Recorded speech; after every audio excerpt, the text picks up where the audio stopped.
Welcome, everybody, to the Adventure Archive. And tonight we are presenting a very special game to my soulless human shell.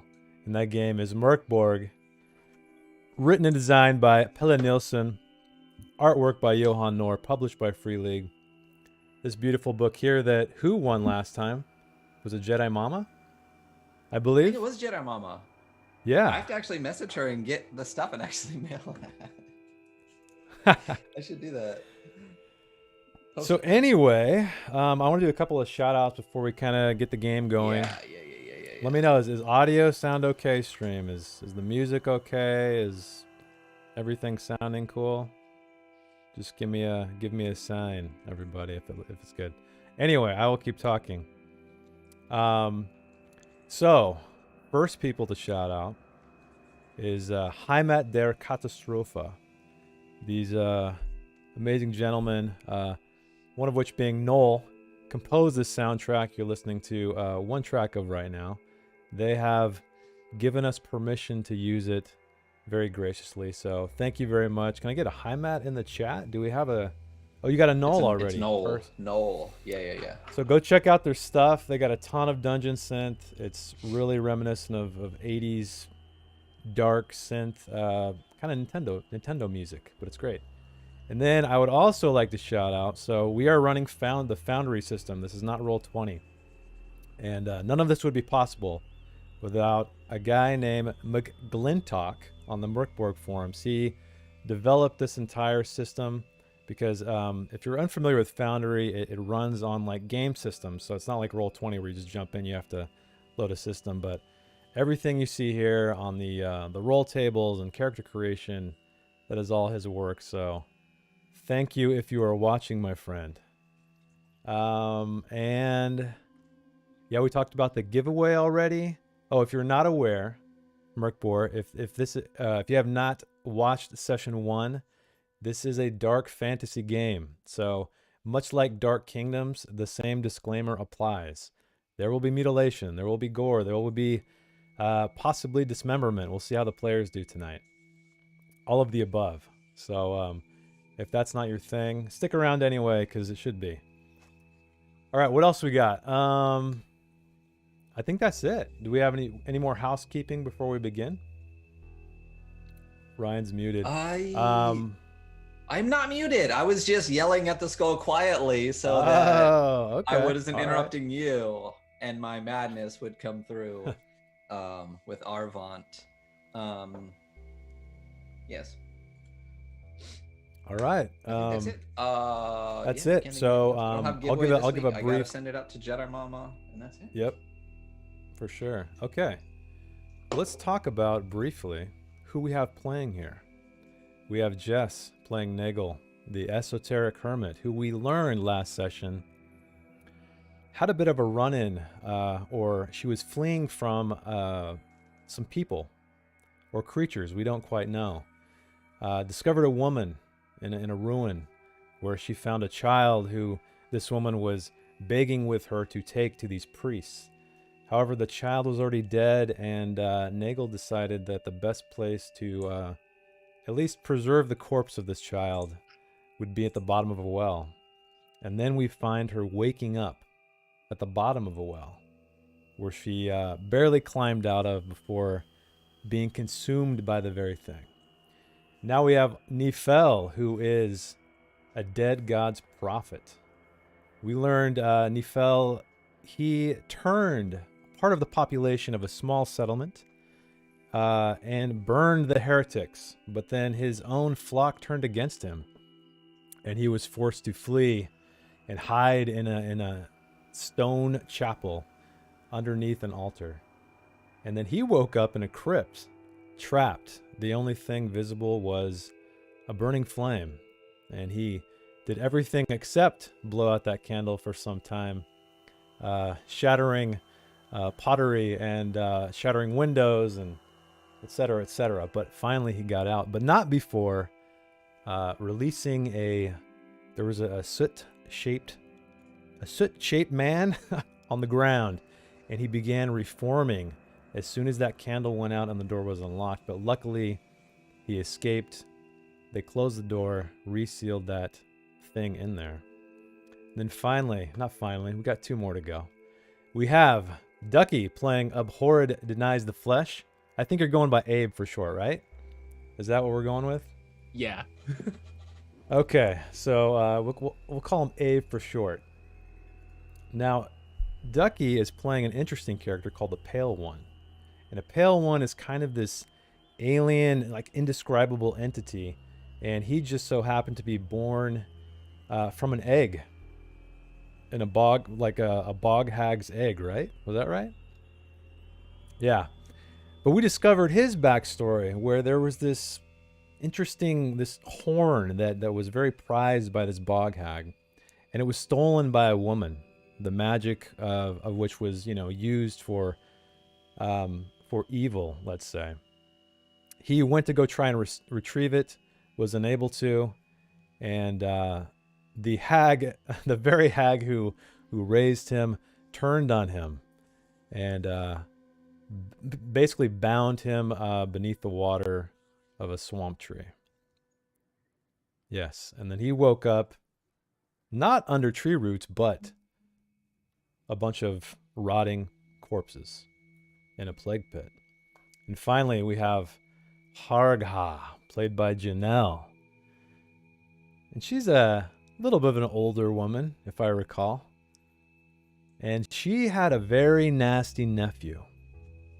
And I forgot to mention, she is an occult herb master.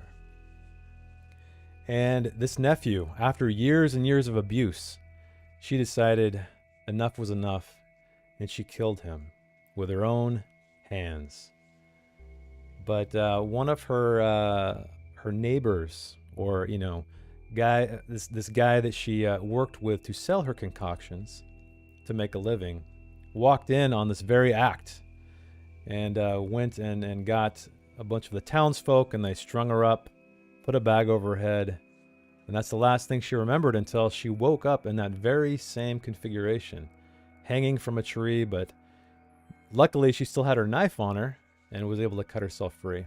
And all 4 of these fellows woke in this graveyard that they identified as Graven Tosk, which is an ancient, mysterious graveyard, seemingly infinite, in the center of Sarkash Forest.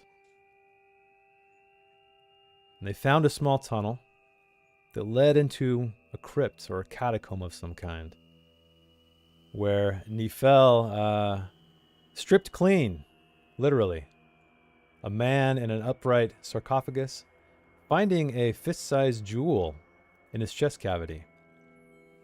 And shortly after that, they decided to move on, heading south.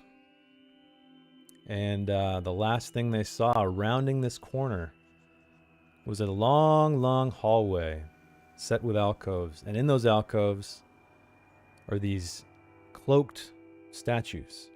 And they are clutching an upside-down cross, the 2 and 2-headed symbol of the basilisks. But atop that cross is an eye that is extremely lifelike. It is wet, it is moving, and it seems to be looking directly at Harga. And that is where we left off in session 1. So, welcome everybody. I'm so happy you're here to join us again. I'm so excited. All the players blew me away last time. Totally fitting the Mork Borg tone. And yes, there is Nifel stroking his skull. Arvant. I wish Matt were here so we could talk about Arvant, but maybe we'll give him one more session. I don't know. We'll see. But here we are. So all of you... Oh, and I changed my GM token so people would stop thinking it was a creature that was sneaking up behind the party. Yes. Oh, and before I forget, Nagel, you did use the power that allows her to see traps for, I believe, 20 minutes, right? Yeah. And that is waning. You feel the power starting to leave your senses. But also, Abe cast light.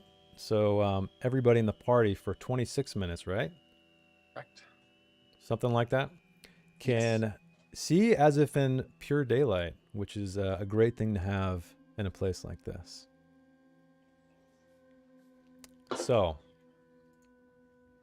I'm gonna start. I'm gonna do the, like I said last time, kind of start with Jess and move my way around,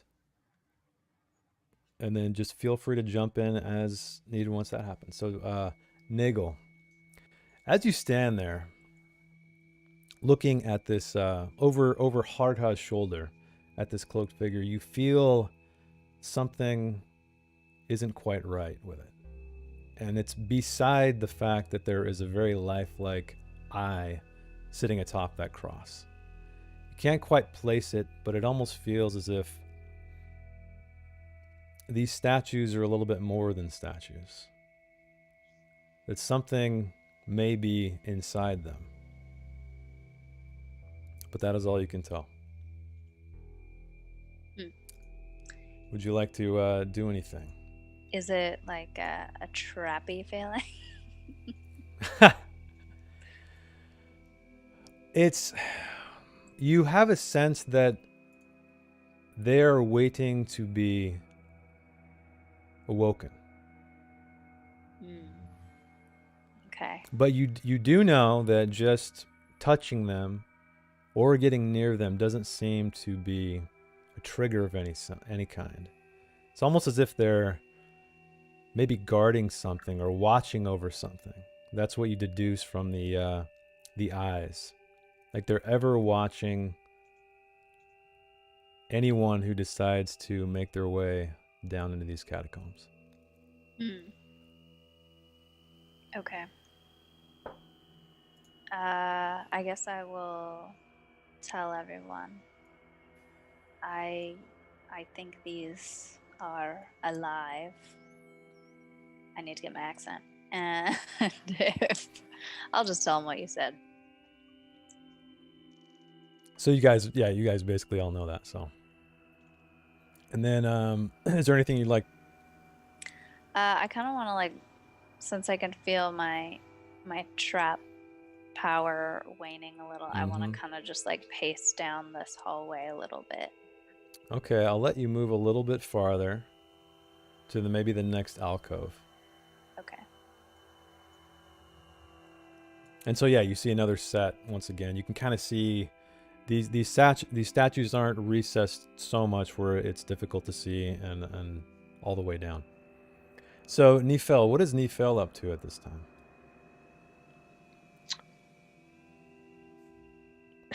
Nifel, I believe when we first kind of turned around this corridor, you said we saw symbols for the basilisk she.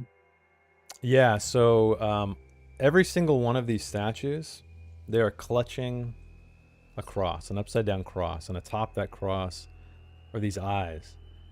And even Harga, as you look behind you, as all of you look, you can see that opposite the statue in front of Harga is another one. And it's the same situation. All of them seem to have eyes, all the ones that you can see. As Nifel is, he's kind of hanging back a little bit farther, heart rate kind of starting to pick up, breath starting to catch. The basilisk she is the one that killed Nost, the Herald of Panic, within the wretched peaks of the Bergen Crypt. And any signs and symbols of she just starts to raise that panic in him a little bit. So right now he's kind of just trying to... He's very unsettled. Low murmurings to Arvant, trying to calm himself down. Okay. Is there anything else you'd like to do? I'll observe okay. these people. All right. So Abe, at the ticking up the end, what is Abe up to? Abe's just kind of sitting back and watching. He's never really seen anything like this before from the swamp. Yeah, this is all very foreign to you.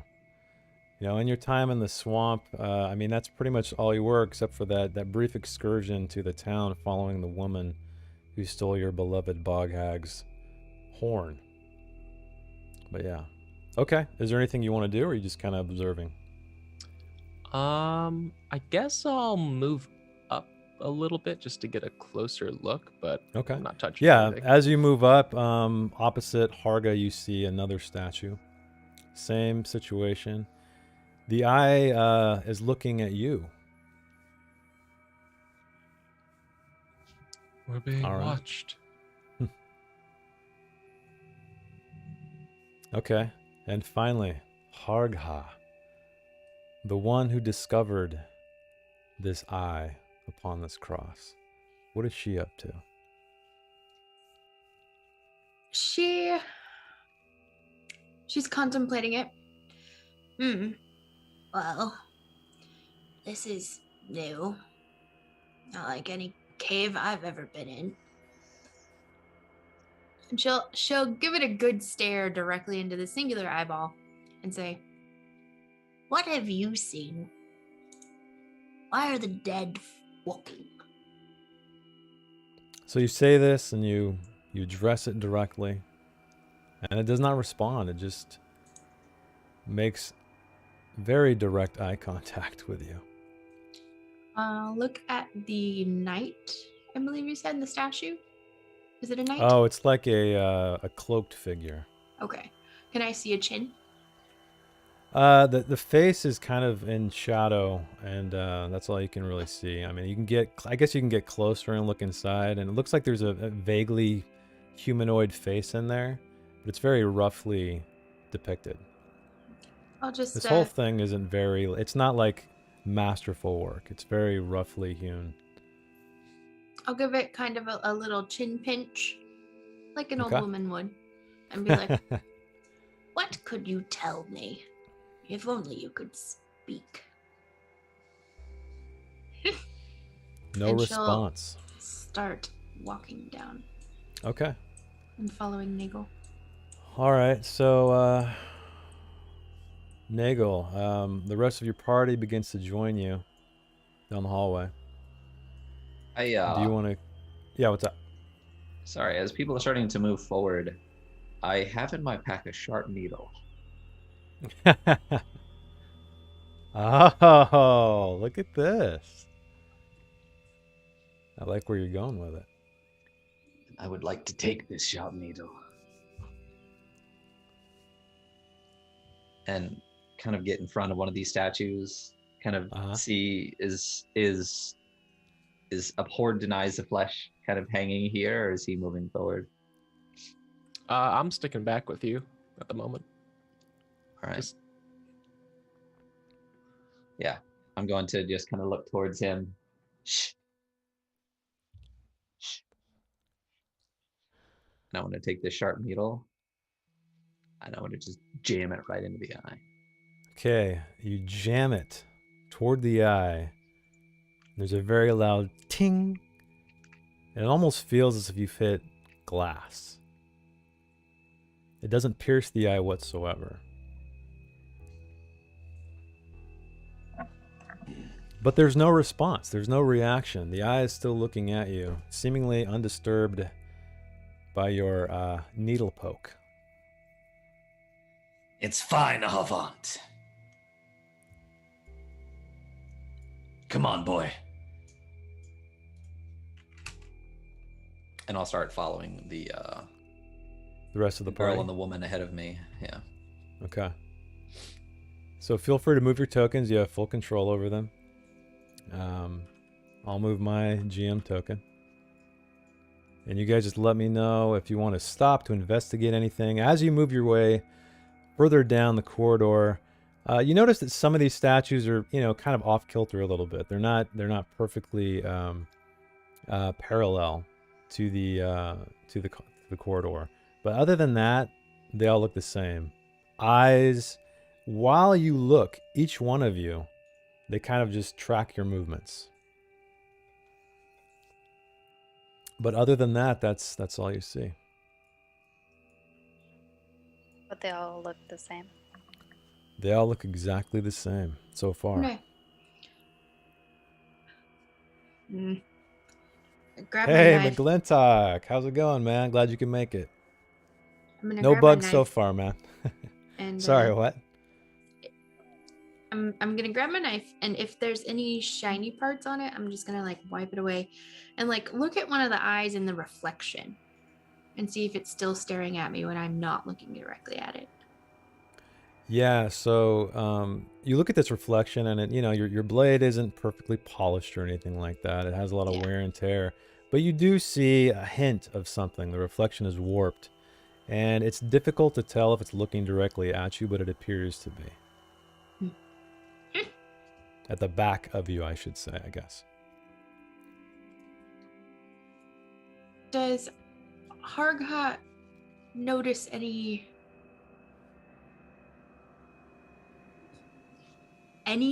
that suggests there have been other people down this way? Do you want to just look around the floor, just check for tracks or anything like that? Or like, So, like dust that's been disturbed recently? sure. Why don't you roll me a presence check? Standard DR, so 12. Oh, and you know what? After you roll that. Oh, 15. Perfect. +2 from my filter. Hey, Grand Eldritch, thank you for the cheer. Doing blesses. We are doing blesses. Let me pause right here, and I'll talk about that. So on the bottom left-hand corner of the screen, we are doing blesses, which are a plus 1d4 to any roll, not just a d20 roll, which we will see if that is overpowered or underpowered. I don't know, or if it works out. It's just a test run. Banes go to me. So on any roll, damage, d20s, checks, whatever, I get to roll a negative d4, or negative d4 points. And finally, what's unique to Mork Borg is omens. And if you read the tiny text right below it, these characters, which is depicted by these white, 4 out of 4 for Nagel, 3 out of 3 for Nifel. That's how many times they get to use those per day. And I think they're all maxed out, yeah.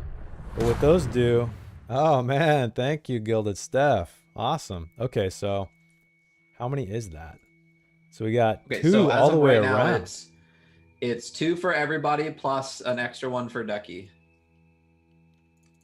All right, let's do it.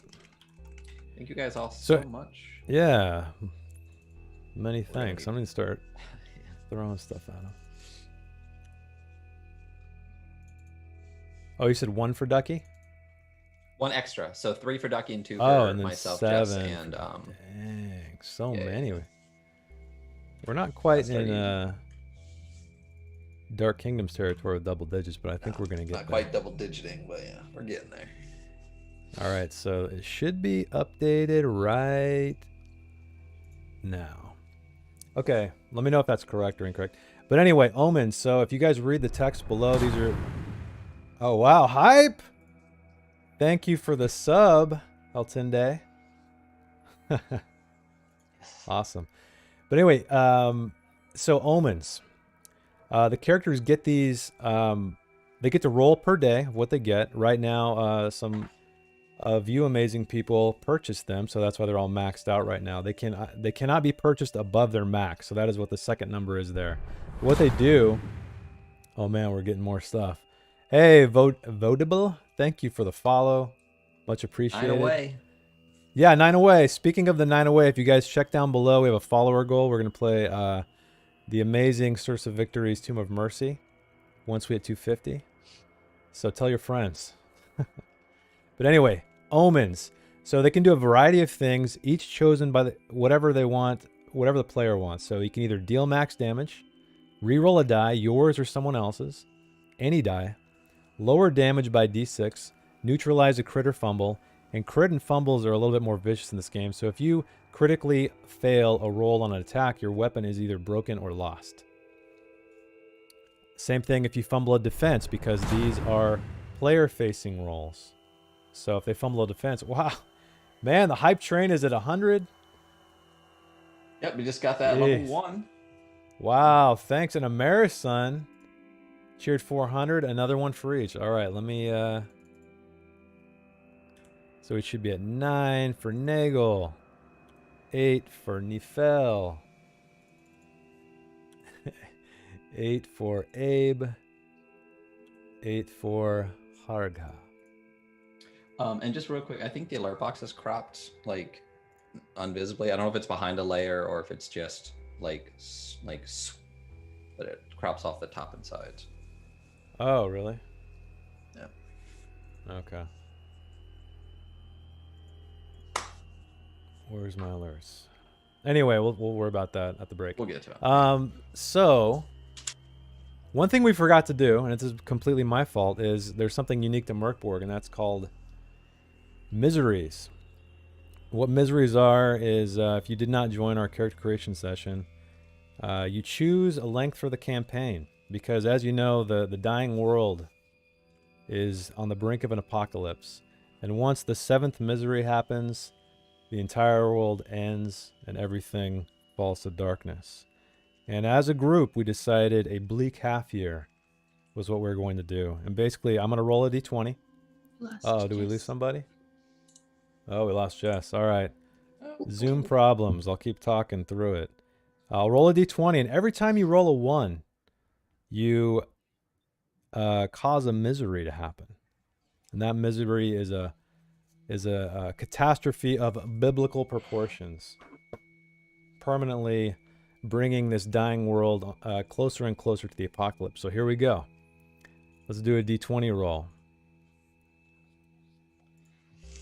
And let's see if we get a 1. Oh my god. Oh! Holy Wow! The first misery. big Look oof. at this. All right, Big so ol' now Oh that my I've rolled a God. misery. Oh, this is great. And you roll this once per day, by the way. So every day you roll. Wow.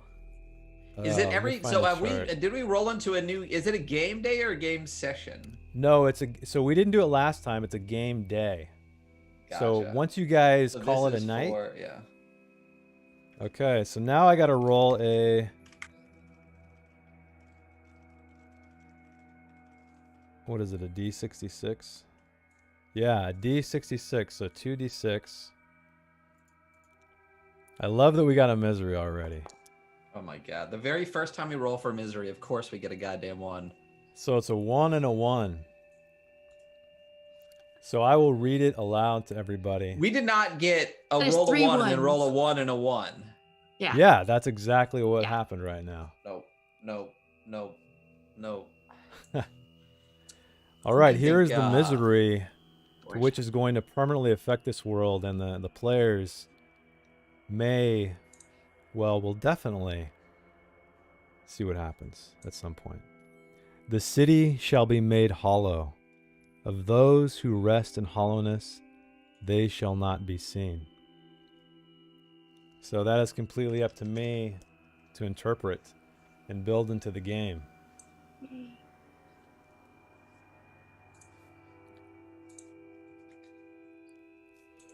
So I don't know where Jess Definitely is. did. Maybe the Wi-Fi went out. I am not sure. But let's continue on. So where were we?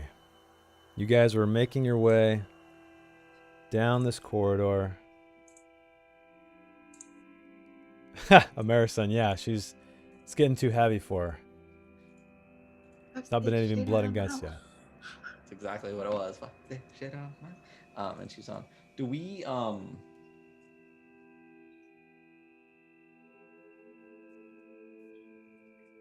What's up? Oh no, go continue. Oh, she was Are you kicked coming- off the are you- internet. Are you coming back, Jess?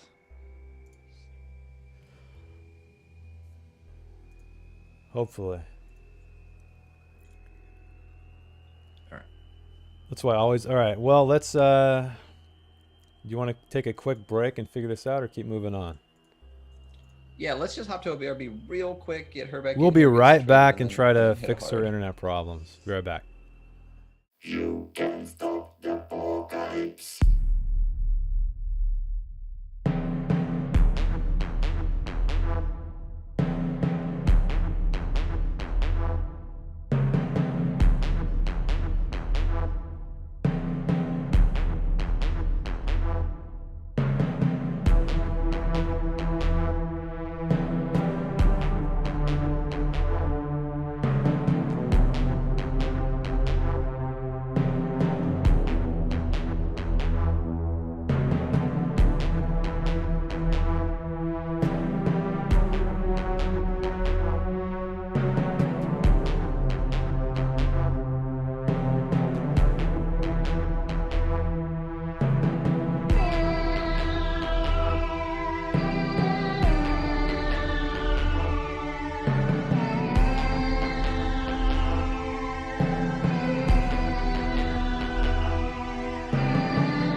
One. And we're back. I apologize, everyone. We rolled a misery, and it decided to kill the Wi-Fi. But we are back. We are ready. That's all that happens, We have right? our With the misery, you just kill the Wi-Fi. Yeah, just and the Wi-Fi. It apocalypse has is nothing to just- do all right. with a Yeah. city becoming Okay. hollow and, you know, Nope. pestilence, just the etc., router. etc. Yeah. Totally Yeah. missed Hey, the thanks, misery. Amara-san. You did miss the misery. We rolled an actual misery the first day. Wait, why? Oh, because Okay. someone rolled a 1 or something? I rolled a 1, so we forgot to do it last session. You're supposed to roll one every day. Game day, not real-time day. Okay. And, yeah, got a 1 on a D20. Wow. So, perfect. Cool. yeah. All right, so we left off with our 4 broken individuals traveling down a very foggy corridor where, set in a series of alcoves, are these cloaked figures holding the symbols of the two-headed basilisks. And atop these crosses, these upside-down crosses, are very lifelike eyes that seem to track their movements. Nephel decided he would try to poke the eye with his needle, but it appeared to be made of glass or some kind of very hard surface, and it didn't flinch. So here we are in the hallway. What would you guys like to do? Just keep moving down? Andy, what's up, man? Each time I go by one of these things, I'm just gonna like wait till no one's really looking and then just like poke another one. Okay. Who's closest to you? So Abe, Harga, Nagel, you guys are within earshot. So every few steps you take, you hear the little ting, ting behind you. Whether or not you want to look behind at where the sound is coming from is up to you. I'll attempt to like kind of like shy away. Arvon can help me hide. Like I'll do it like behind him. Did I see Okay. any signs of previous people Oh, right. with the 17? So yeah, you rolled a 15, right, or a 17? I get +2 presents So- because I had my filter in my eyeballs. Yeah. So as you're looking closely at the floor, you don't see anything on the walls. No like fingerprints or like dust being moved away. But you do notice something very subtly on the floor. It appears to be footprints, and upon closer inspection, you do see that it appears to be traces of blood. It is dried. Dry blood. Is it sufficient enough quantities that I could collect it or not? You could probably scrape off some of the flakes if you want to. Okay. If I But- see any like larger splashes, I'll just pause and Okay. Are you just Okay. collecting them in a vial that you have or something? Yep. Yep. Okay. Perfect. Goes in my pack with all of my cauldron supplies. I'm just curious, is that something you can use for anything? Or do you just roll to make whatever you need? I just roll to make whatever I need. It's just I am constantly looking for components. Awesome. Okay. All right, as you guys are making your way down, you see that Hardha stops briefly and I mean, would you like to tell them what you see, or are you going to keep it to yourself? But you see her on the ground, kind of with her knife scraping away at something on the floor, and she's putting it into a vial.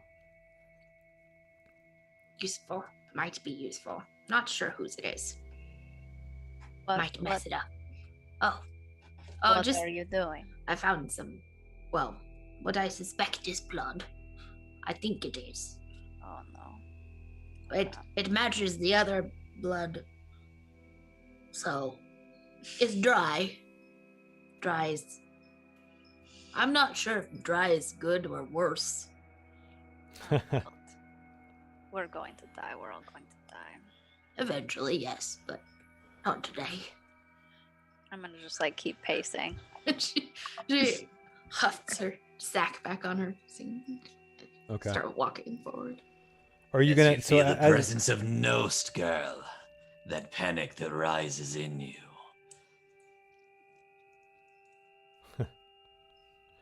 So, Harka, are you gonna keep an eye on the floor as you move forward? Yeah, I'll let I'm you looking keep that for more. roll. Okay. So you guys keep moving, and you do see little more spots of dry blood on the floor, and so I presume you scrape Yep. it up and collect it as well. Okay. So you guys keep making your way down.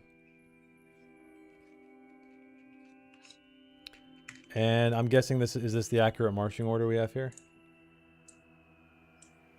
Yes, Part is if the old woman slow. continues to play on the floor, I'll move past and continue my poking. Okay. And I'm gonna look when I hear the ting. Okay. Do you want to do like a contested roll or something for that, Nifel, or do you care if she sees you? Yeah.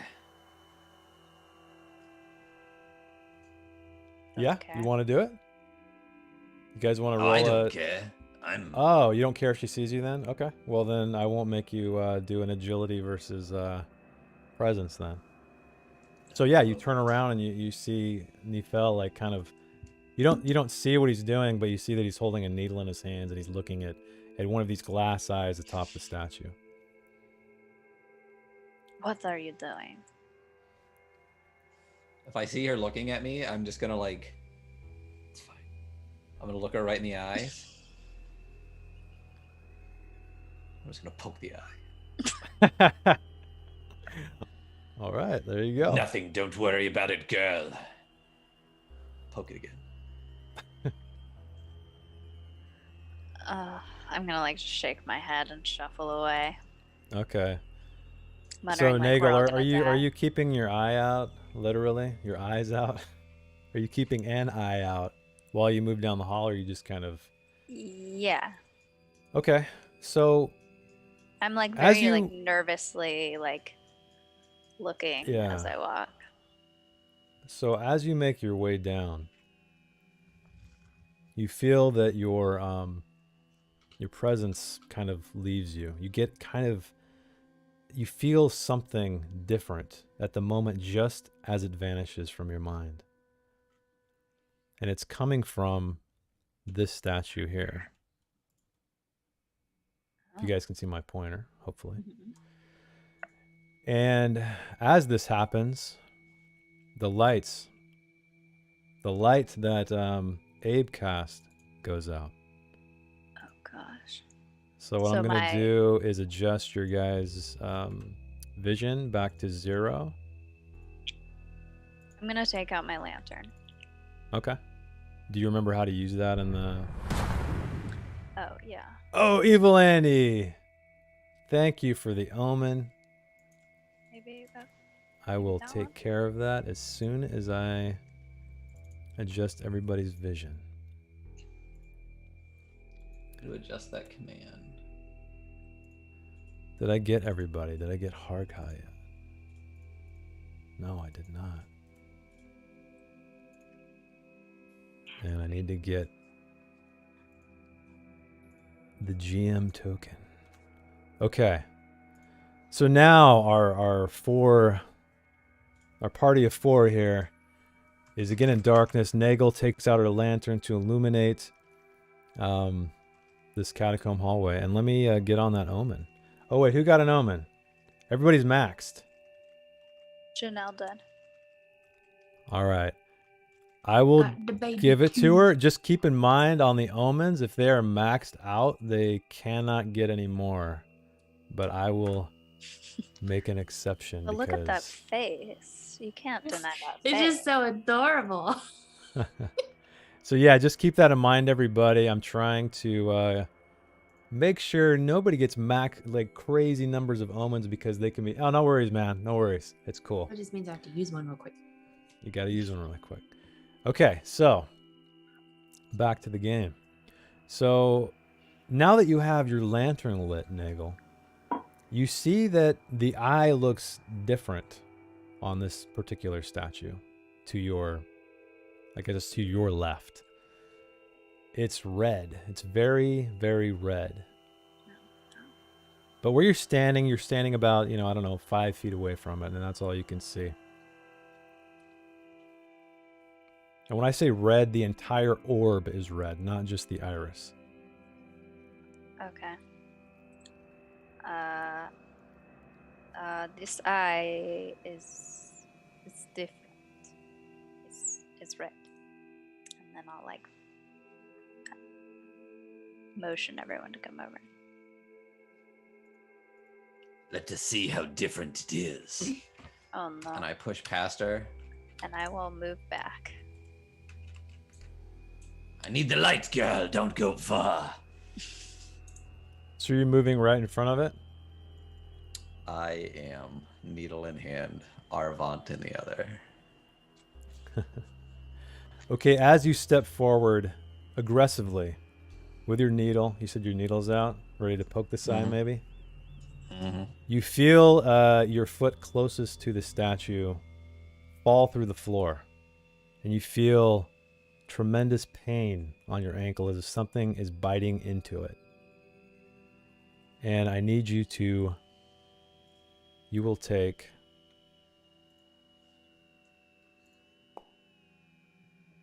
4 points of damage. Unless you would like to counter it for some other thing. With an omen or anything like that. Do I have any? Do I got a bunch of omens? You got 3 of 3, man. So what you can do is lower damage by d6 if you want to. Hell yeah, let's do that one. You want to do that? Okay. So Yep. why don't you roll me a d6? And we will, and I'll remove one of your omens. Okay, so you only take 2 points of damage. 2 points of damage. So I'm I only will half dead. remove one. Because 4 would have killed me.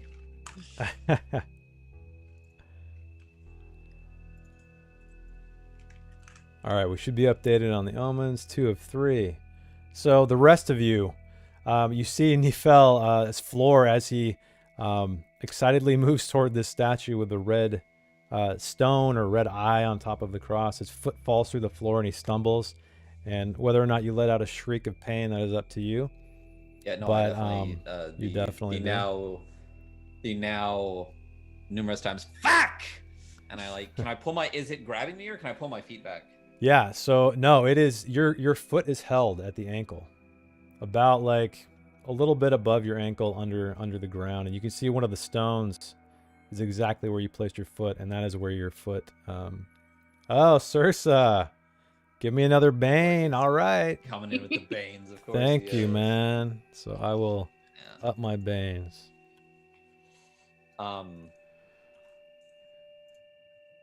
So what do you want to do? And so it's kind of a long needle, and my first reaction is the fuck. The second reaction is to kind of flip it around in my hand, kind of from this to this, and just jab the eye anyway.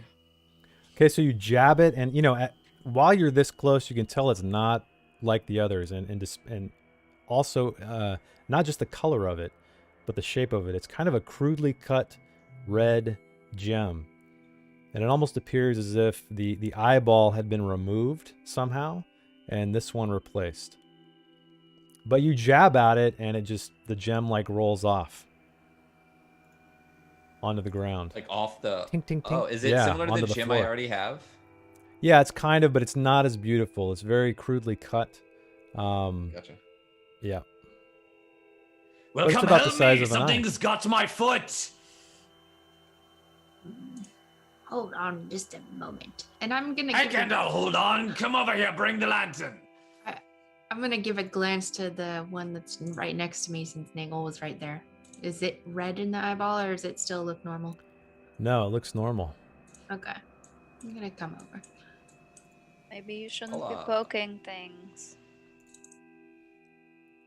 Maybe you should just help me, girl. Does it look as if it's still functioning as an eye? The red gem? It's on the Thingy? floor. Oh. There's no iris. There's no pupil. Yeah, when Nefel hit it with his needle, it just popped off onto the floor. I'm going to like reach down and start trying to pull my leg out, but while I'm down there, I want to grab that gem and kind of stuff it up my sleeve. Okay. You do so, still writhing in pain. It's quite painful where you are right now. Oh. But yeah, you managed to grab the gem, stuff it in your sleeve. So what are you guys doing as Nefel sits here? If I like his grab his leg arm and trapped. pull, what happens?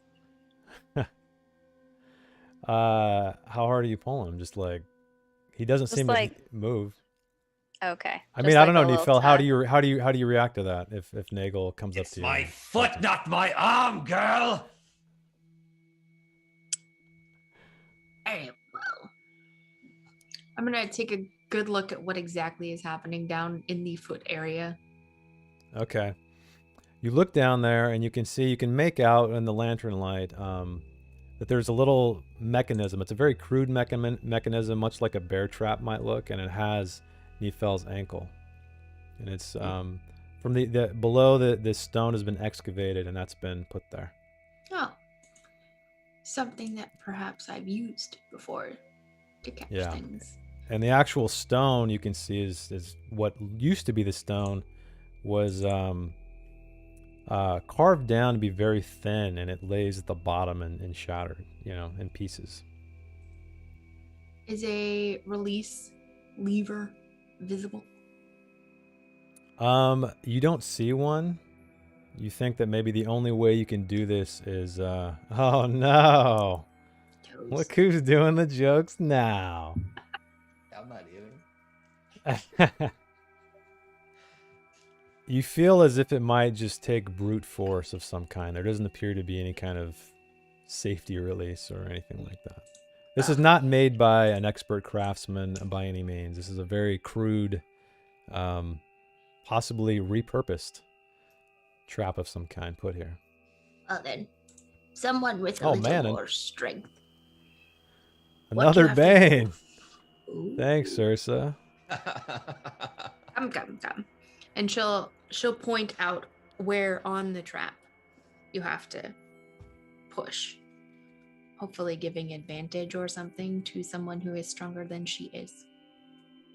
I'm gonna Yeah, so look are you guys in there. so you see the same thing as she does. It looks like this kind of not rusted but just very crudely made iron mechanism of these jagged teeth that are now wedged into Nefel's ankle. Yep. I'd like to go ahead and is there somewhere to grab to try and pry it open? Yeah, you think if you just kind of like get your fingers in there and pull, that's probably the only way that will give enough time for Nefel to get out of it. But it appears as though it's small enough. This area where he stepped into is really only about large enough for one person to get their hands down there. Okay. I'm going to use one of my filters, which is a translucent oil, and Okay. pour it strategically on the hinges to hopefully make it so that it opens easier. Okay. What does that do exactly? Is there any special It's the power one that other gives than me just the extra grease? presence, but it is an oil. Ah, okay. So Okay, it is a cool. very fancy oil being used as lubricant. Awesome. All right. Yeah, when you pour this onto this trap, it does appear that it works its way into the hinge, that it might give you a little bit. And what I'm going to do is give you a... so to open this is going to require a DR16 strength check. And so you using your oil... why don't you roll me a D4? And that'll be how much it's going to reduce it. I'm 2. going to use an omen and reroll. Oh, all right. You Oh, can not use a an one. omen. 3. Sweet. Okay, Okay. now I'm at 2 omens. So you used. All right, let me bring you. Yeah, you had your bonus evil Andy omen. All right, I will update that. So would you like to roll to remove this? So that is a negative. Would you Now roll a it's 3? 13. Yeah. 3 and a 2, so negative 5. Can I bless that? You said any roll. I'm gonna say you can only use one of those. I'm not gonna say you can add it up. Yeah. So now you're down to a DR 11. If you want to try to spring this trap, or I mean, remove it from his ankle. Not me. I did my part. We might have to amputate.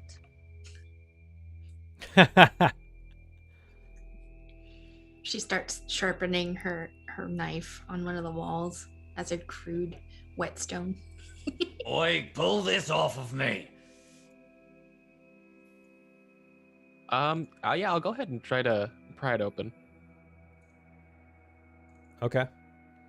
So I need you to roll me a strength test. DR 11.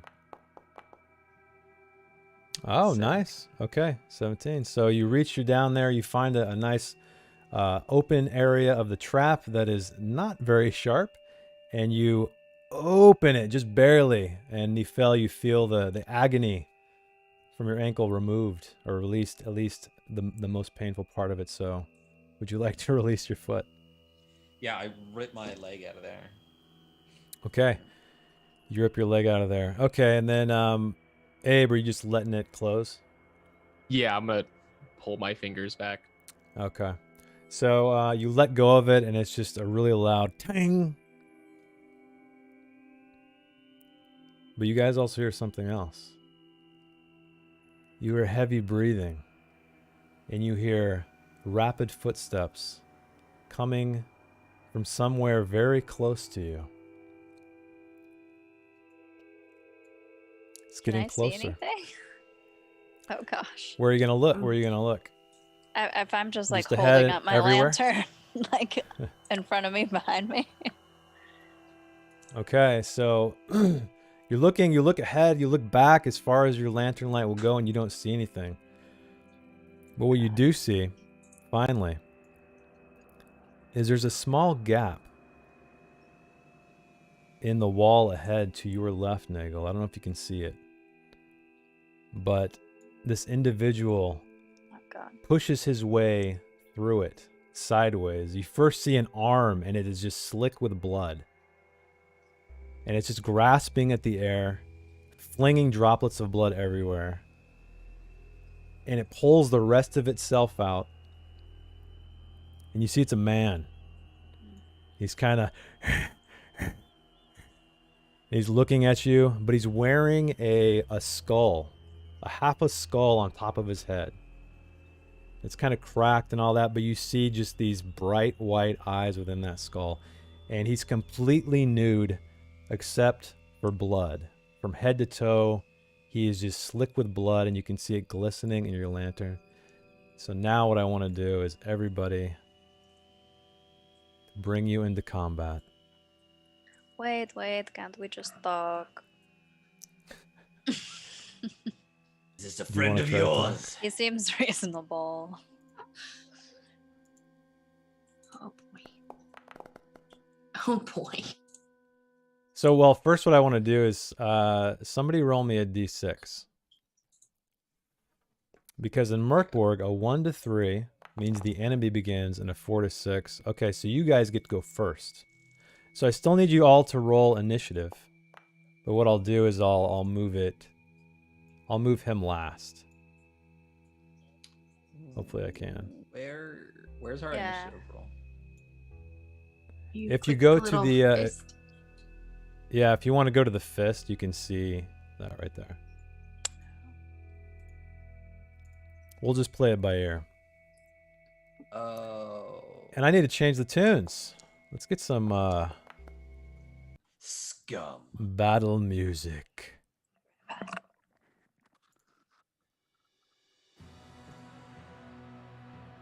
All right.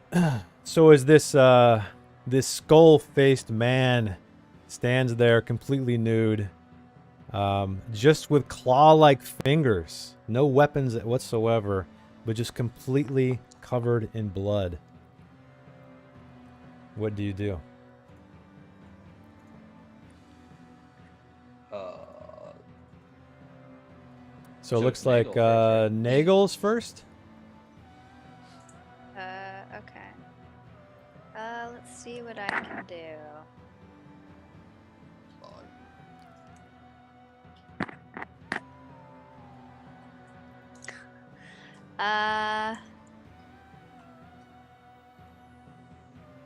Okay. I would like to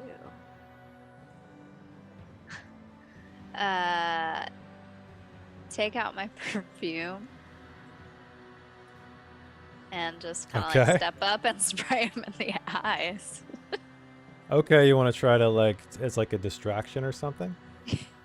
Or to try and like have him his eyes Try to hurt. mace him, basically. Is that what you're trying to do? Yes. Yeah, I would Okay. like him to be a little blind, if possible. All right, roll me an attack roll. Okay.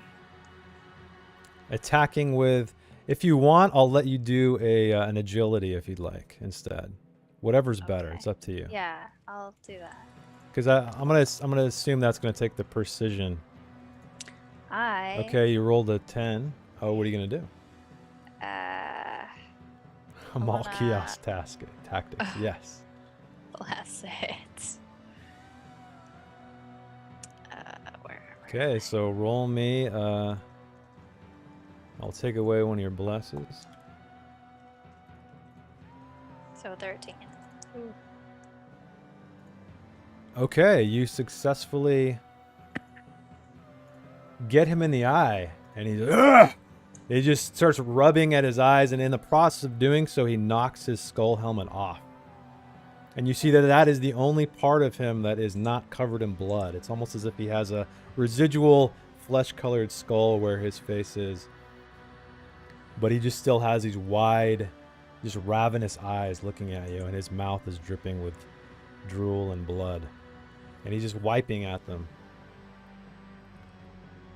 Okay, I'm gonna. So what I'm gonna do, I think, on Step this is back. rather than him take damage, I'm gonna like give him negatives to his attack rolls, or to your. I'll give you guys bonuses to your defense rolls when he attacks. Okay. That's kind of what I was hoping for. And why don't you actually why don't you roll me a d4? Okay. This cannot be blessed or used in omen, by the way. This is just a d4. 2. 2. Okay. So you guys will get a +2 to your defense rolls when he attacks you. For, let's say...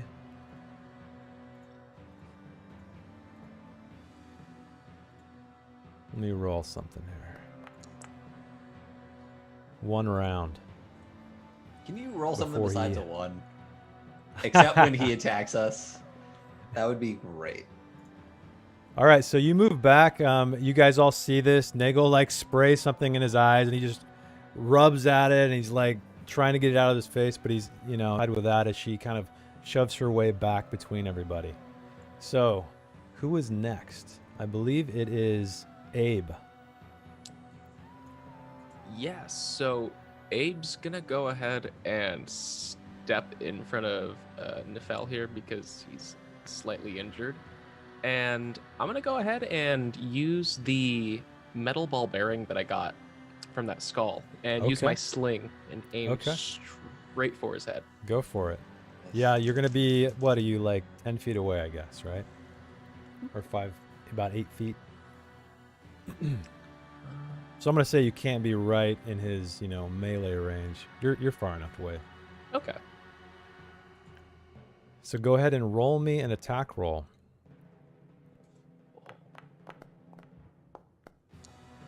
Nice. Okay, so what was the bonus on this? I can't remember. I gave you a bonus roll. Was it a plus d4? I believe so, yeah. Okay. Oh. So why don't you roll me another d4?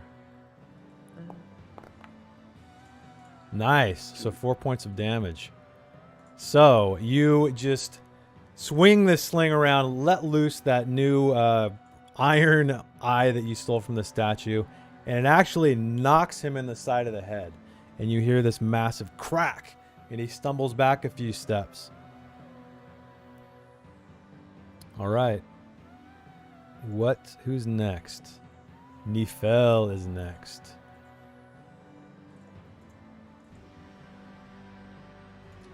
What would you like to do is this this guy seems very disoriented now. Now that he has his bloodless upper face is now just blood is kind of dripping down where Abe hit him with this ball bearing. Gotcha. I am going to pull out my short sword and with Tuck Arvant and just limp forward quickly with my short sword and try to gut him before he can recover from the perfume. All right. And the ball bearing. Why don't you roll me an attack roll? All right. So It smells exquisite, by the way. Yeah, you catch a whiff of perfume as you step forward. Just perfume and blood. So my attack roll would be I click attack with my short sword. Now I'm gonna bane it. I'm gonna bane it. Oh, fuck you. Well, then I will bless it. Well, I guess we'll see if I need the bless. You son of a bitch. 4. God damn it. All right, so it'll be Okay, so- it'll be -4. Are you gonna bless it? I mean, I'll see if I need it. Do Okay. I? All right. Do I? What's the attack DR when I hit to attack? Is it just 12? 12. Just 12. Okay. All right.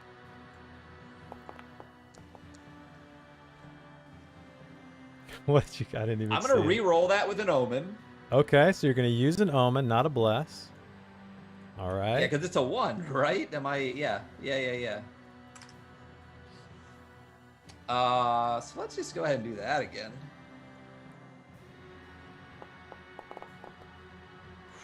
Oh, you make contact, and he takes 2 damage. Okay, so Now, is that I want to be fair here. So that's really an 8. Because you baned me, right? Oh, that is correct. So I will go ahead and bless that. And that's just a D4. Okay. So that'll be an 11. Does not Does 'cause it not has to hit. be It's a a 12. 12. Yeah. So, yeah, you swing forward, but just the pain, just at that last moment when you start to get the momentum in your swing, that the pain in your ankle like just catches and you just swing and hit air.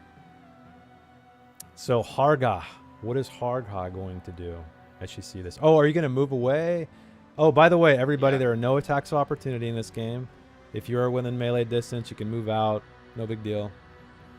Yeah, I'll just shuffle backwards once I like miss, and it looks like he's starting to get his bearings back. Like I would. Yeah, you shuffle can move back. behind You Abe can move and- back to your yeah. spot for sure. Do I need to use 2 omens to cancel a fumble and re-roll? I'm gonna say you can only use 1 omen per turn. I'm not gonna say you can like keep stacking omens. Yeah. Did I knock off too many? Is that what he's saying? Oh. Or no? Oh no, I think he says that it takes 2, 1 to cancel the fumble and 1 to re-roll. But I don't know. Oh, well, you didn't. Yeah, you didn't fumble, right? Or did you fumble a 1? I did. I got a 1 the first roll. Oh, but you re-rolled it. That's right. So you didn't lose your short sword, which is good. Okay. So I should be down to 1 omen left and Yep. down 1 bless. Yep. Okay. I got it. All right. All right. What is Harg up to as she sees Nifel stagger back with a very pathetic miss? Back. This guy's just They show seething. you that. And Guttural. he's still like can't really see. He's like Yeah, he's. It looks as though he can't quite see, and like I said, blood is just a torrent of it is coming from his skull that from Abe's amazing shot there. Now, sweetie, let's fix this issue. And she's going to come up, and as she's rustling around in her sack, and she's going to pull out this bottle with something that looks blacker than black inside, and she's going to unstopper it. Okay. Here you go, darling. And she's just going to grab his head, blood and all, and just pry open his mouth and just pour it in. Okay. So Why don't you roll me? You can either do an attack or I'd say an agility if you want to. Whatever's better for you. Because I'd say that could take some like sleight of hand. So whatever you want to do. Okay. You can either test agility or test strength. They're both -2. Oh. I'm gonna use a omen to re-roll that. Okay. Yeah. See everybody? Omens are awesome. Okay. So that's What'd you get? 9. 9. Can I bless it, or since I used my omen, no? I will say, yeah, I'll give you a bless. I'll let you use it. I'll say you can't like stack. Yeah, that's fine. Go ahead. Okay. Well, we're kind of play testing these things. Yeah. If stacking them Okay, becomes too cool. crazy. 10. 10. Okay, so you reach in with your concoction and try to get his head, but the blood, you plant your hand firmly there and it just slips out and he kind of thrashes his head back. Are you going to do anything else? Did I lose the potion, or can I restopper it? No, I'm going to say you lost the grip on his head. You did not lose the potion, so I'm going to say you have the potion. Restopper it and here, tall one. Put this in his mouth. Make him drink it. Who's the tall one? Is that Abe? The tall, skinny, pale one, Abe. Okay. Perfumes and oils, do none of you carry weapons? And I'm gonna run away. I'm gonna pull. All right, how far back are you going to go? Right As there. far back as you can? Okay, I'll see if you Yeah. can go back there. Okay, so finally he seems to be getting to get his senses, and he lumbers towards Abe. And Abe, what I need you to do is do a defense check for me. And it was a -2 or a +2 for you, I believe, on that, because he's still kind of out of it because of the blood in his face and the perfume. But he still thrashes out at you with a clawed hand. There we go. Wait.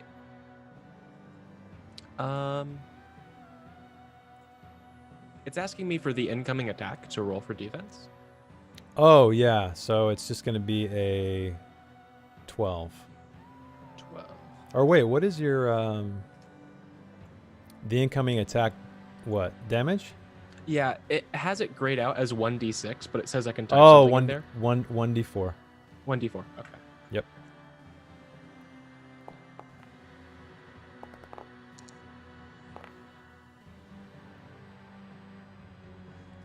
Okay, so you can use an omen if you'd like. A bless will not get you out of it. Yeah, I'll go ahead and use an omen. You want to use an omen? Okay.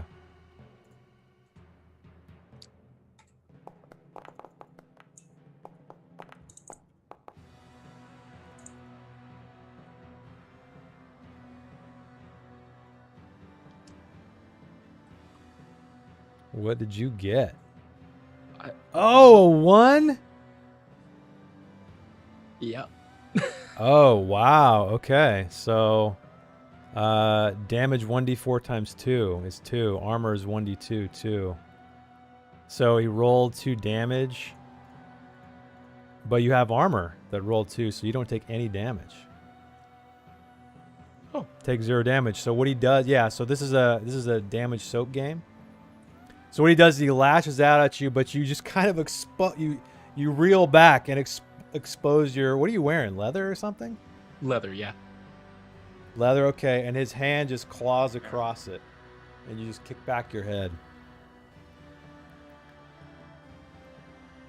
And then what he does, oops, he's not dead. Sorry about that. I'm going to, let's see here. He is hurting. All right, so what he does in this moment, he drops to his knees and he just starts pleading with you. It doesn't sound like a language of any kind you've ever heard, but he's just on his knees, blinking away blood. The bleeding is becoming just even more intense. His eyes are red. But he's blubbering, pleading to surrender.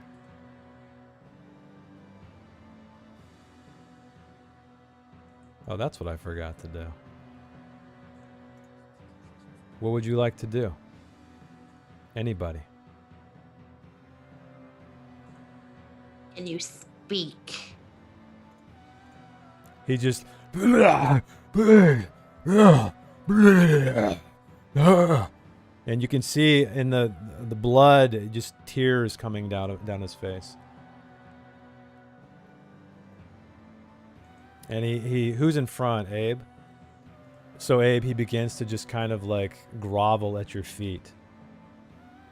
He's like kissing his hand and touching your foot. And we can end combat order, so anybody can do whatever they want. But I'll give Abe the first because he approached him. Abe's gonna look back at Harga. Should we use the potion? No, save it. What do we do with him? He's so... I did not sad. intend on gathering pets. Do you think it's useful? And I look at the blubbering mess. Does it look... So you approach and he does the same thing to you. He kind of reaches out his left hand. He even starts to vomit now onto the floor at your feet. But then he tries to like wipe it away from you. And then, you know, wipe it on his body. And then, even though it's all bloody now, kisses his hand, reaches out to touch your foot. Can we... Where's the blood coming from? Now that he's no longer trying to attack us. So his head wound is bleeding profusely from Abe. And then he's covered in blood, his entire body, with the exception of where the skull had been, which now lies in 2 pieces on the floor. I'm going to ignore him and pick up the skull and investigate the skull. Okay. So you pick it up, and it looks like he fashioned a mask from possibly one of the many corpses in this graveyard or this unexplored catacomb you find yourself in. Nothing special about it. No markings, no runes. Just it has like a little strap to go around the back of his head, which looks to be made of human skin. Appropriate. But as I said, it's lying in 2 pieces now. So he continues to grovel and beg, and after a moment, he kind of sits back, and he scoots away to the area where he came from. But he seems to be motioning, like he's pleading, and then he's gesturing you almost as if to follow. I'll go forward and I'll at least look in. Okay. She's portly. She may not fit through the tiny hole. All right, let me zoom in here. So, and then he kind of, when he sees you approach, he moves back a little bit. And, you know, once again, he's on all fours. He's sitting back on his knees and just pointing in that direction. And as you look in there, you see that, oh, hey, Jables. The blessing, coming with the blesses. Can we get some blesses in the chat, please? Thank you, Jables. He needs it. He's a limping mess right now. All right, you should be blessed now, Nifel. So anyway, this I feel hashtag blessed. You feel hashtag blessed. Yes. So yeah, you see this guy once again. He's on his knees, and he's half begging, half pleading, and then half gesturing to this portion. So are you going to walk up to it? I'm looking at it from across the corridor. So you look at it from across the corridor, and it almost seems that some of these stones were added later. It doesn't appear to be part of the main wall. It appears to be that these stones were fashioned very crudely to conceal something. Even though you can see a gap, but it does go into darkness because Nagel's kind of standing back, and you just get a slight glimpse of her light trickling into that area. Miss. Let's see where he came from. But it is wide enough for you to fit in if you were to go sideways. How big is Harga? She is corpulent. Oh, so she's a big girl. Okay. Yeah. I rolled it, and so it is true. All right. I would say you need to make if you want to get in there, you'd have to make a strength. Yep. Oh man, a omen for Ryan and Janelle. Wow, you guys are really keeping them tapped. Thank you, my friend. Yeah, we need it. Thank you so much, Jesse. So Janelle is back at max. Ryan is at 2 of 3.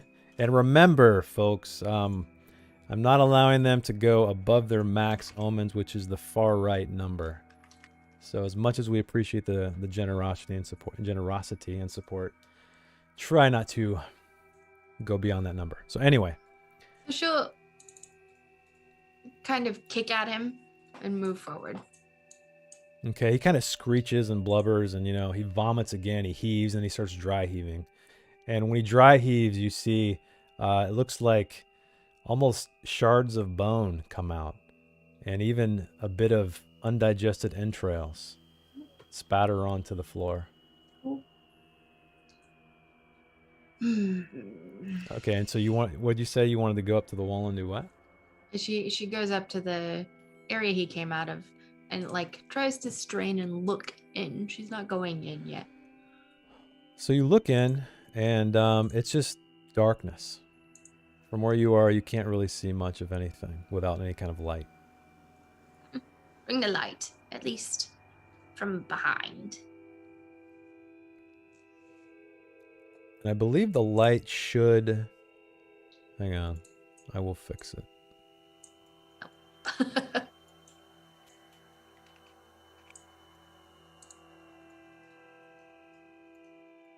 Let me move this, if I can move it.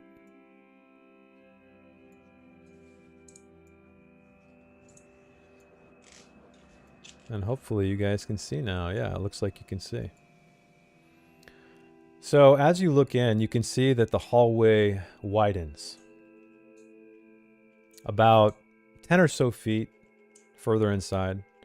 And you do see very wet, very bloody footprints, which are obviously his, coating the floor, glistening in the lantern light. What do you think? And I'll glance back at the other three. I think we kill it. And he's just still whimpering. He looks like he climbed out of that pit from above. What use is he? He may be useful in the future. At least as a distraction. He's not trying to hurt us right now. Could warn the others. Others? Well, there's one, there's bound to be more. True.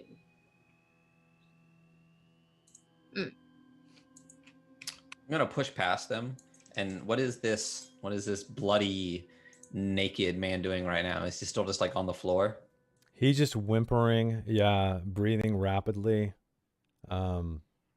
Just blood and just kind of wallowing in his own blood and vomit and, the entrails therein. But on that note, let's I'm- take a quick break. Does everyone want to take a quick break? Take 5? We're at 8:30. Okay, so thank you so much, everybody. You guys have been showering us with blesses and banes and omens, so it's much appreciated. And we will be back in about 5 minutes. So thanks. Stick around. Thanks, man. You can stop the apocalypse.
You can stop the apocalypse.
Hey everybody, we are back. If you are just joining us, we are playing Mork Borg, the dark fantasy apocalyptic game designed by Pelle Nielsen and the artwork by the amazing Johan Nohr. And also, if you enjoyed the music you're listening to, or if you're enjoying it as well on our break screen and our intro screen, it is done by Noel. You can see in the bottom left-hand corner. He created a soundtrack specifically for this game, and Heimat der Katastrophe allowed us to use it. So, again, check them out. Can I get a Noel? Oh, you already did it. Awesome. Thank you. So, where we left off, we haven't gotten very far, folks, but Nagel, Nifel, Abe, and Harga have been traversing this dark corridor, and they found along the wall in these alcoves are these cloaked statues, and they're holding the sign of the two-headed basilisk, or the symbol of it, and there's these eyes that are following them. But they did notice something that was different on the one just behind them, and there was it appeared to be a crudely carved or a crudely cut gem of some kind. And Nifel decided to poke it with his needle as he had been poking all of the other eyeballs along the whole corridor, and it popped off. And while he stepped forward to do that, his leg was caught into a trap. And shortly thereafter, a cannibalistic, clearly, person squeezed his way through this corridor, covered in blood, very fresh blood, I might add. And he was wearing a half skull on his face. And so the party got into combat, but Abe valiantly unmasked this fellow, blood in his eyes, but not before Nagel blinded him with her perfume that she keeps handy. So here we are. Now we have everybody. They defeated him, or he's surrendering. He's on his hands and knees, whimpering, begging, pleading for his life, as well as gesturing down this small corridor that appears to widen up now that the party is looking at it, or looking down it with a lantern. And they see the wet footprints of this man. So what do you do? Does it look like he's been up and down this particular corridor many times? I mean, from here it's hard to tell. You can just see like wet footprints. Well, which way? So, and like I said, you guys can probably squeeze through here. Harga might have a really tough time squeezing through here. I might have to make her, I'll have her make a strength check to see if she can wriggle her way in.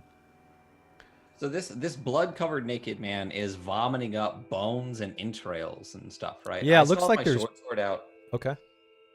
And if he's just on his knees towards the wall, I'm gonna kick him in his shoulder, so he like bops back up against the wall, and I'll put the short sword on him. Okay, so you do that. And... Eating? Is it your friends? What is it, boy?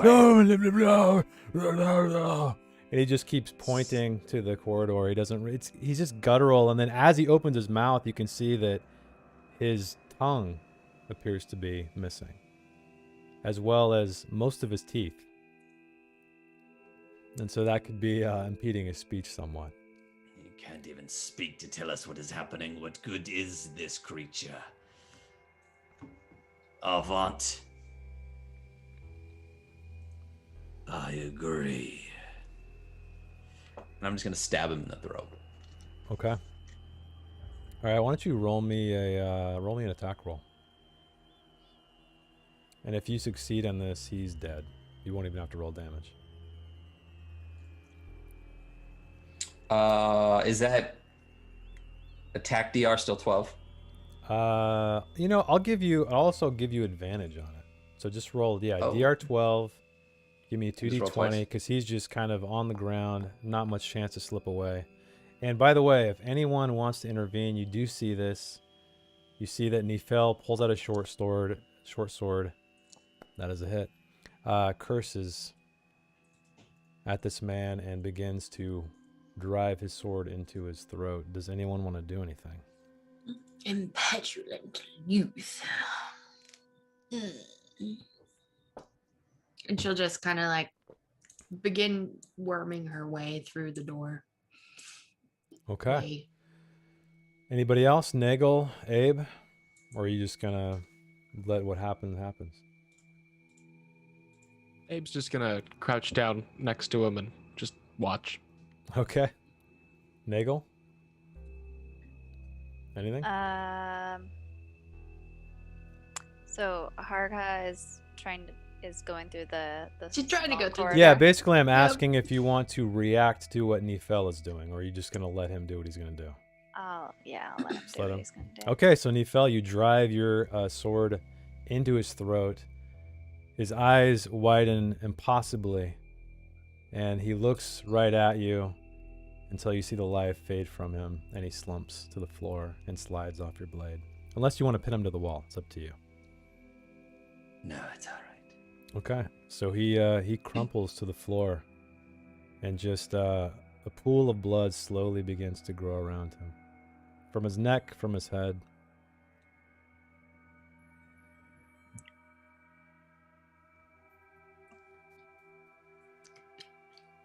Now don't Okay. get stuck in there, woman.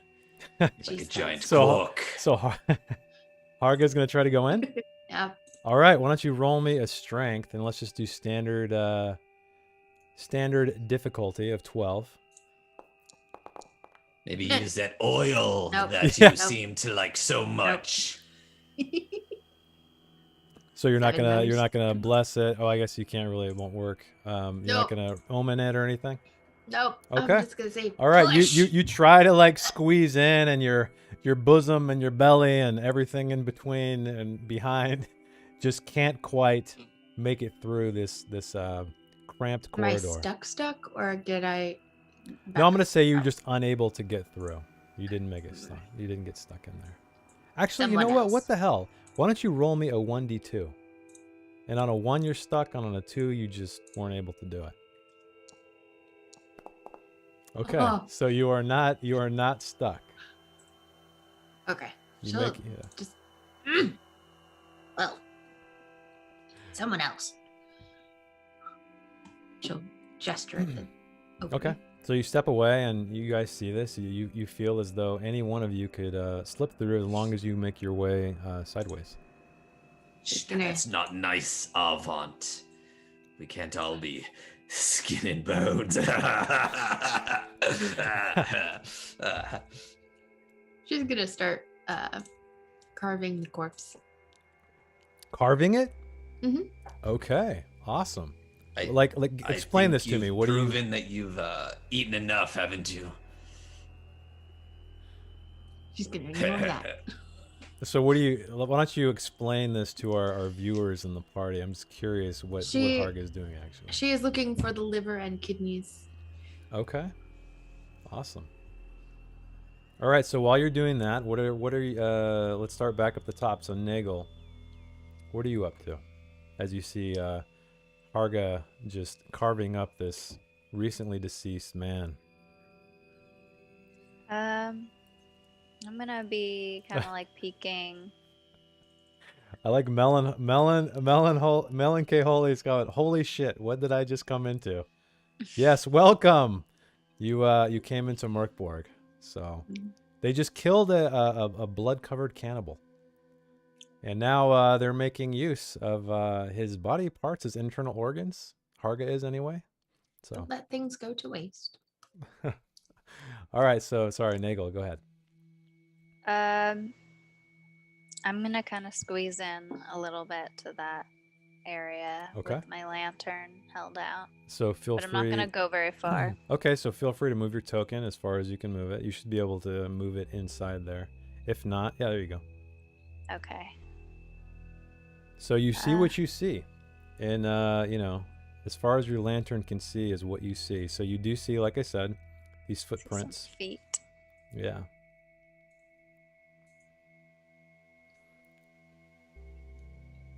Are you going to hold up there? Or are you going to keep going?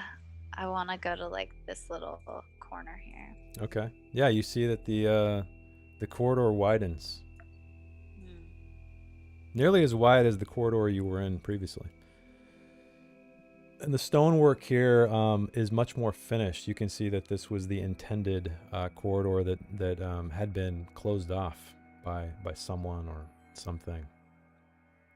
Okay, I'll come back and let them know that. Okay. Hey, Nalartep? Is that like Nyarlathotep from the Lovecraft? Thank you so much.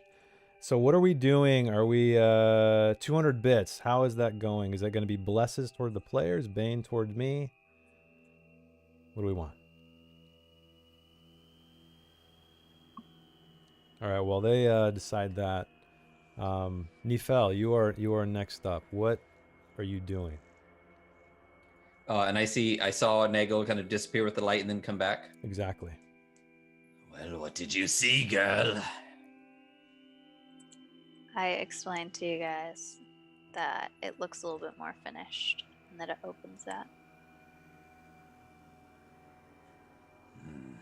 So then which direction do we go? Do we go where the bloody cannibal came from or continue down this eye-filled corridor? Were there more eyes? I was talking to Avant, not you, boy. No, there were no eyes in this corridor. That might be the best way to go. I agree. Although Nifel might disagree, he loves poking eyes with his little needle. I think I've poked enough. And I like grab my knee, kind of like massage the leg that was clamped onto earlier. Oh, and by the way, I'm not sure if you guys remember, but you can take, essentially what is a short rest. You have to have food and water, though, to do so. And you can regain D4 hit points. Oh. So whether or not you guys want to do that now, up to you. I would, Nifel would like that. Okay. But how do we know, like, would it be in our stuff if we had food and water? Yeah, you should have rolled for equipment. Yeah, I got no food or water. Okay. I have a grappling hook. Well, feel like there's I can't food. eat it. Harka's preparing something. Are you not ready to go that far yet? I mean, I would. All right, so are you just I don't know going about to... Nifel, you don't have any water scan or anything? I got, let's see, double click. I got a backpack, some fine clothes, a fist-sized ruby, a grappling hook, a sharp needle, a short sword, and a stake. And I'm you very ro- pointy. And you rolled on the equipment list when you made your character? Yeah. Okay. Mhm. All right, so are you just going to hang back or do anything else? Yeah, I guess I'll just like take up like the number 3 spot of where everybody is at all times, so I'm neither in the front nor the back. Okay. And just limp along, I guess. All right. I'll let the rest of the party make their decision as I kind of try to, So- catch a little bit of a break. Okay. So what is Abe up to right now? After seeing Nagel kind of go into the corridor, come back.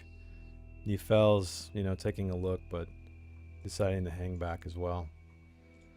Abe's gonna go ahead and look around the body. Is he able to find that ball bearing? Oh, right. Why don't you roll me a presence test, DR 14, and I'll see if you can find it. Would you like to use an omen or a bless? You could. Or actually, you couldn't get it with a bless. No. I'll keep it. Okay. So you are unable to locate that the iron eye that you found in the corpse. Okay. So Harkha, did you want to do anything else, or was that is all you want to do? Okay. I'm good. Okay. So Harkha, what is Harkha up to? She's still carving away at this fellow. Yep, she's pushed him over so that he's face down. Haven't. Okay, so she counts up the spine and then plunges her knife in and just opens it up approximately below where she thinks the kidneys are. Okay. Now, would Harga have any knowledge of locating? No, she's basing this off of animals that she's butchered. So why don't you roll me a presence then? And I'll say it is a 14 difficulty rating, 14. So you have to get a 14 or higher to locate. I'm guessing you're locating the kidneys, right? You're trying to. Mm-hmm. So that's an 8. And you're gonna keep it? Mhm. Okay. Yeah. So you dig in and you do find the kidney, but you Slice it open. slice it up pretty bad. I dig around. Can I find the liver? Yeah. Why don't you roll me again? DR 14. Two of the same rolls. Same thing. You just destroy the liver. You find it, so the liver and the kidneys are in just pieces. So whether or not that matters to you, you did not get them whole. Annoying. Well, she'll put them in one of her waxed pouches. Okay. Anything else, or is that it? She's gonna.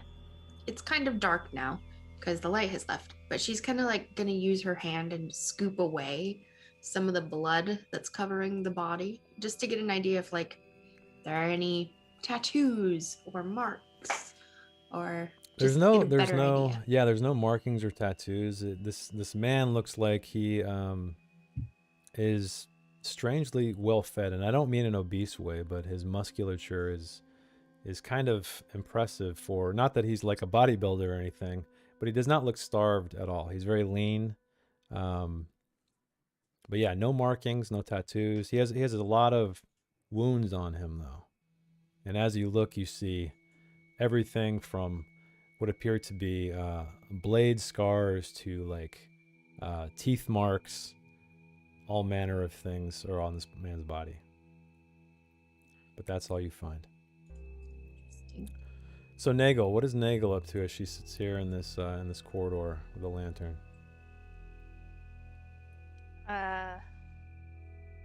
Shall we go?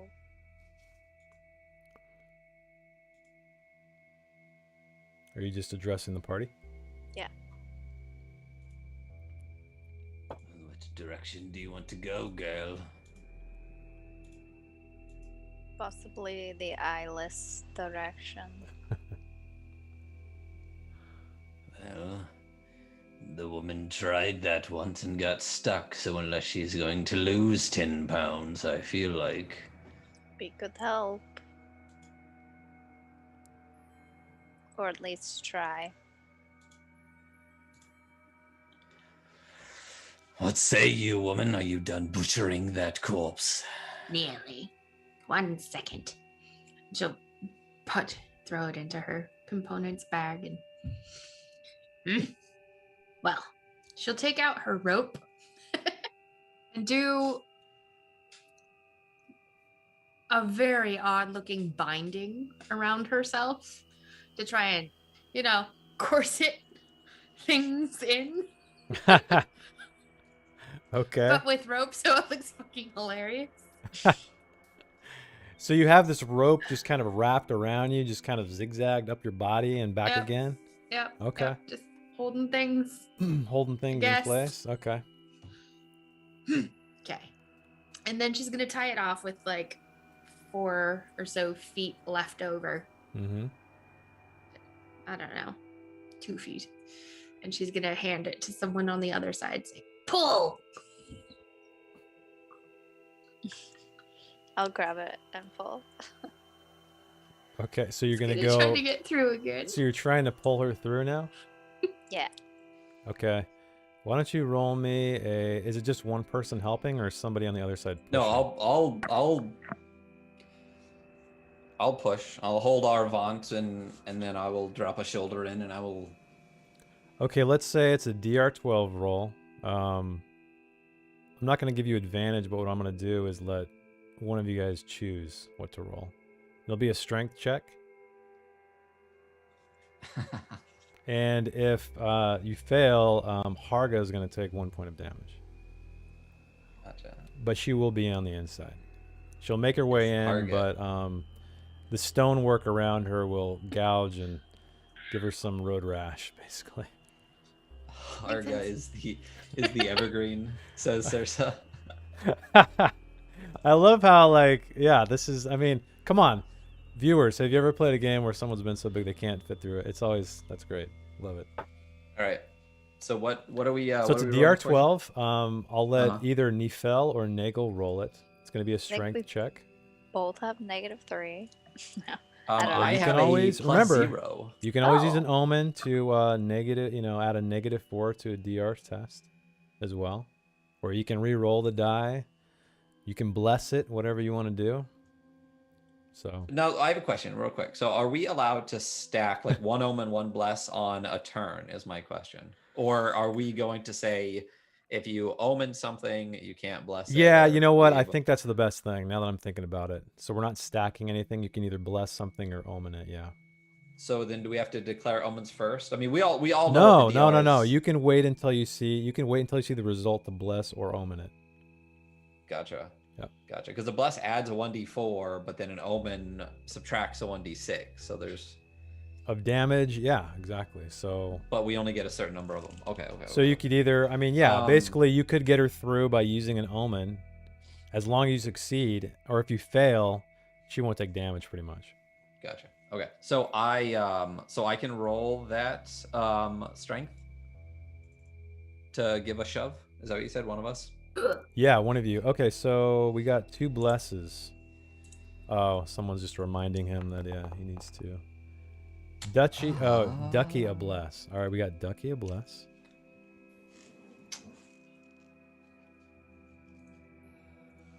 So what did you get? 5? I got a 5. So even with an omen, I couldn't. Maxing at an omen, she would still get an 11. You can so. re-roll the die though if you want to. Woman, you're testing me with this. Oh. Got a 6. Okay, so yeah, you get her through, but yeah, Harga, you feel the stone just gouge into your flesh between the areas where the rope is, and you take 1 point of damage. Ah, And so we got a thank you so much for the blesses for Ducky and Nifel. I will update that now. so just kind of like start unwinding it Okay. a little gingerly. Ah, just look back to see if her blood is now mixed in. No, you're not really like profusely bleeding or anything. It's just like you're kind of scraped up. Okay. But enough to where it burns. So you're inside. You can see as far as the lantern allows. She'll go about halfway down and turn back and wait. Okay. So you guys are making your way down here, and yeah, as I mentioned, the corridor widens to standard corridor width where you are. You see these bloody prints. They do seem to be drying slightly, although still wet. So you guys gonna keep going? Yep. I guess I should bring my guy in here too.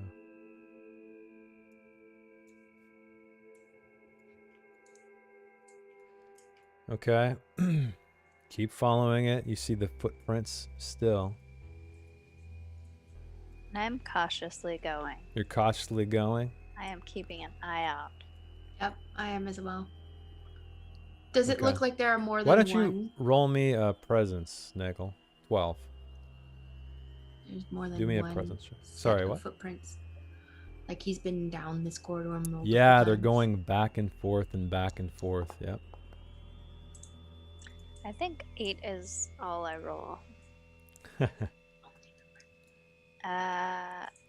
I'll bless it. Gonna bless it? Okay, go for it. Guess, yeah.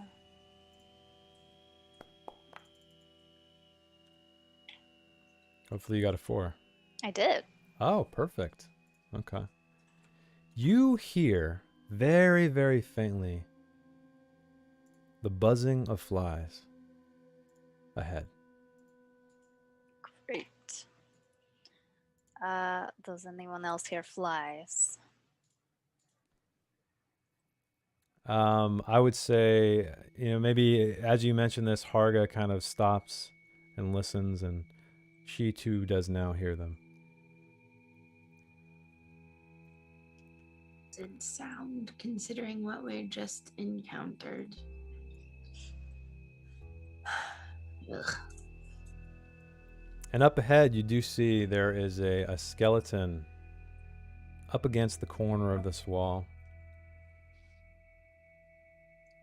Are the flies around it? No, there are no flies around it, but they are getting louder. Oh no.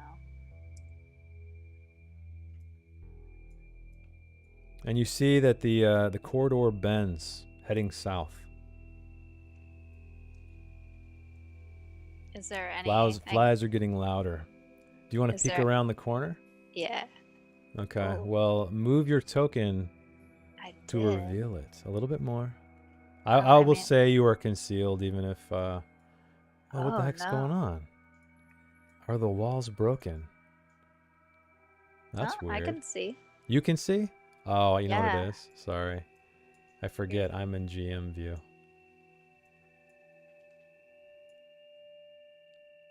So what? Let me move this guy up here. Okay. Now we can see it. So, you see that this corridor ends. It opens up a little bit wider, kind of in almost a triangular shape. And you see a variety of body parts. There's flies just swarming over them. You see the bottom half of a body. You see entrails littered everywhere. You see the upper half of a body across the room. You see a bedroll. You see some kind of tattered blankets that are just soiled. In the center, you see a like a campfire, like a circle of rocks, but it's out. And you see something at the very end. You can't quite make it out. It looks like to be like a white sheet, or like a burlap, actually.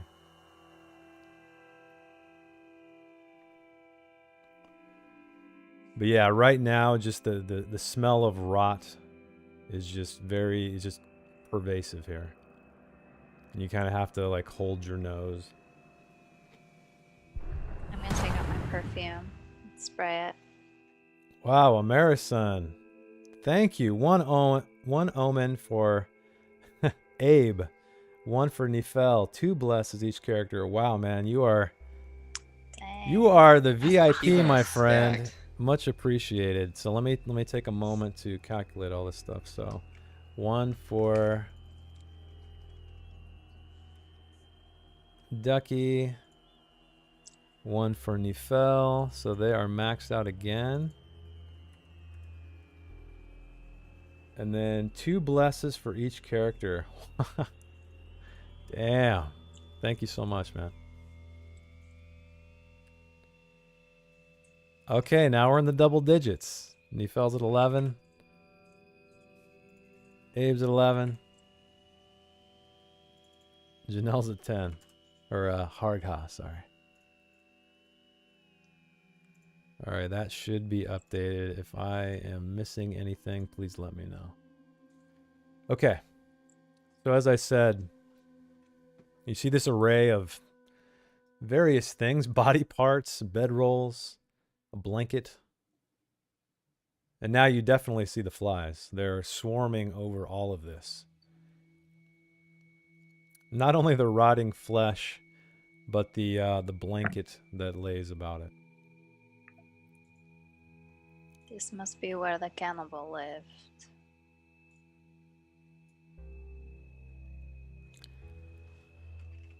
But you don't see anything else. Perfume. Don't hear I was anything gonna else. say, are you going to spray it with your perfume? I already am. Well, make your way forward, girl.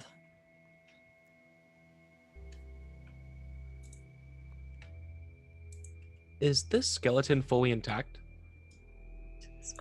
More or less. I'd say, maybe some of the arms and stuff are, some of the joints are separated, but I'm gonna it's go not ahead like and... it's not like a classroom skeleton or anything. I'm gonna go ahead and grab the femur off of it. Okay, cool. Take it. Yeah, that's a D4 damage. I'm gonna peek around this corner and see if I see anything. You see nothing. So this ends in a pocket. But as you get closer, you do see there is appears to be a humanoid figure wrapped in burlap and tied with rope. Seemingly intact. It has a head, torso, and legs, all in one bundle.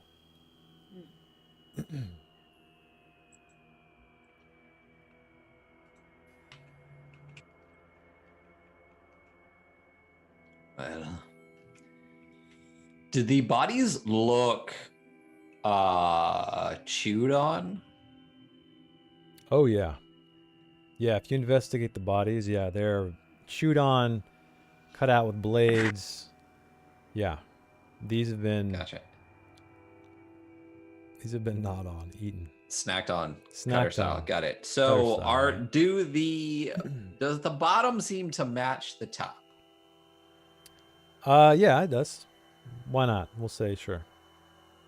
Gotcha. So this seems like one body that has been separated and The entrails kind of removed, yeah. these kidneys might be easier to get to, woman. Someone's done half the work already. He did. But sure. And she goes over to the top half and tries to get an idea of whether or not they're there. Kidneys and liver. Yeah, I'll say that because of the condition of the body and your previous attempts, yeah, it seems to be that everything's there. Okay. She'll take out the same waxed pouch, open it up, and she'll just use her hands this time. Okay. So what is everybody else doing? Boy, why don't you go give that burlap a poke? Aren't you the poker here? I've poked enough for one day. Abe's gonna walk up and just kind of tap it with his foot. Okay, you tap it and nothing happens. Just the resistance of the weight. I believe it is dead.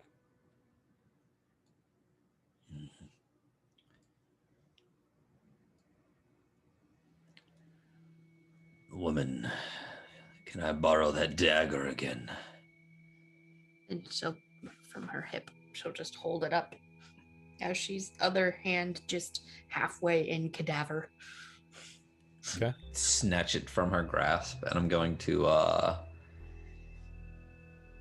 I want to first kind of open up where the face is. Just kind of pull the burlap up and just kind of give it a stab and just like see what this thing is. Okay. You cut through the burlap, you open it, and you see a face of a man. His mouth is closed completely. And but his eyes are wide open. And they are completely black.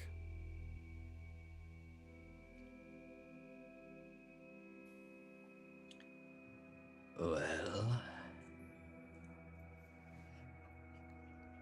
Avant. What do you make of this?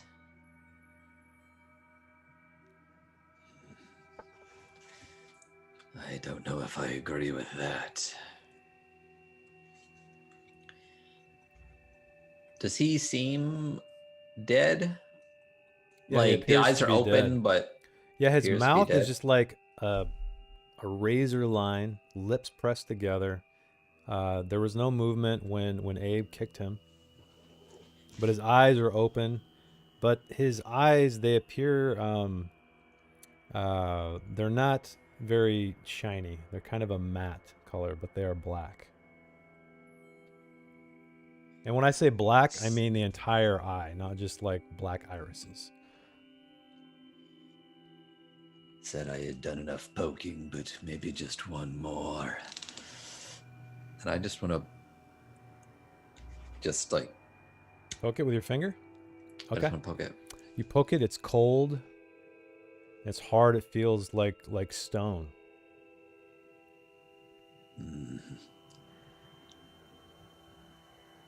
Boy, I think there are more ammunition for your sling if you would like to remove more eyes.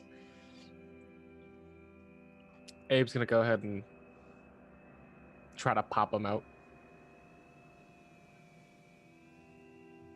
Okay, are you gonna just like with your fingers, or are you gonna get something else to try to do it? I'll use my fingers. Okay.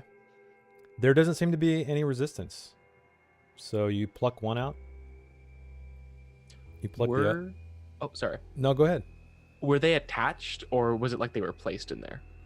It appears as if they were placed in there. There's no stalk attaching it to the skull. So this is very similar to what you found in the standing sarcophagus, albeit not an iron sphere. These appear to be like a black rock. These are So not you- his eyes. I'm gonna go ahead and hold it up to Nephel and show him closer. Hey, thanks for the follow, Melon K. Holy. Hopefully I said that right. Much appreciated. Probably melancholy. Melancholy.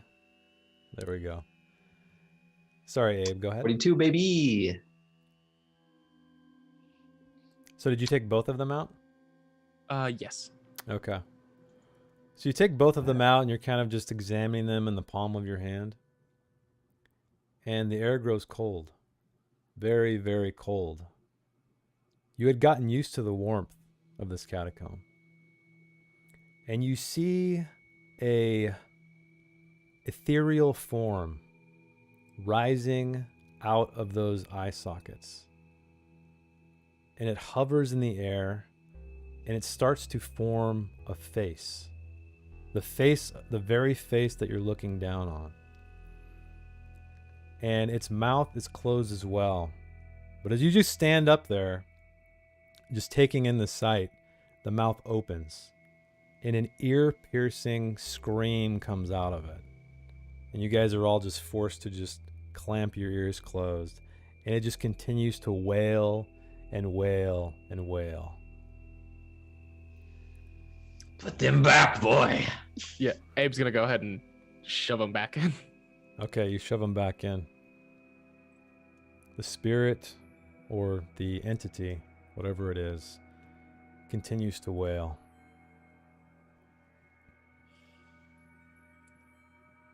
It's not working. Tongue, cut out its tongue.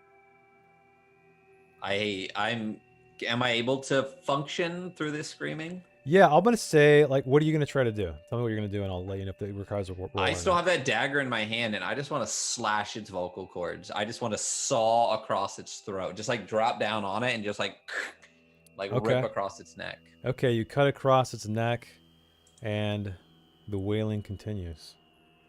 But as you do this, you feel also some kind of more resistance. You hear not hear a clink, but you feel something metallic underneath the burlap of this figure. But it's underneath the, like I said, the burlap area. It's not exposed where his face is. So as I like fall onto like the chest, I feel like a hardness as I'm sawing. Yeah, exactly. Yeah, you feel something that is not flesh. Can I just grab the burlap and just start sawing it open? Yeah, so you saw it open, you split it open, and you find this figure is wrapped in thick chains. And you find that there is a padlock on these chains. He's also wearing armor underneath the chain. But this spirit, this entity, just keeps screaming and screaming and screaming. Your hearing begins to just dull completely almost. So, just so I can get this in my head, do we see a spirit face? Is what we see. It's kind of just like a floating head. Gotcha. And where the shoulders and the neck go, it just kind of drifts away to nothingness. And it's just hovering right above the body, screaming. Now, is the face what's screaming, or is the body what's screaming? Where is the sound coming It's from? coming from the entity, the face, Gotcha. floating above you. Yeah, the body is just as you found it. You know, you put the eyes back, but Abe's gonna go ahead and swing his femur. Well, the femur that he picked up Okay. at the face. Brass Pope, thank you so much for the follow. Okay, I mean, you swing at it and it just goes right through it. No disturbance whatsoever. As if it's not even there.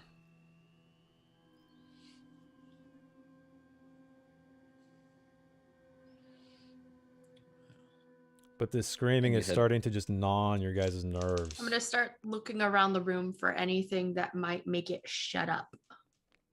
You don't see anything out of the ordinary. You see, as I mentioned, there's a soiled blanket, there's a bedroll, there's the circle of stones with some coals in the center, entrails everywhere, you know, pebbles and things like that strewn about, fallen from the walls.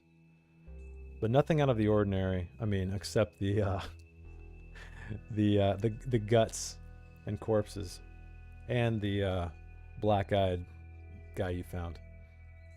She's gonna start stumbling towards the exit. Okay. Yeah, I'll follow. Yeah, I mean, I feel like Okay. there's nothing we can do at this point. All but right, so escape the noise. Yeah, as you guys move your way back down the corridor, the screaming diminishes, at least to your ears. And you can start to hear your own footsteps again.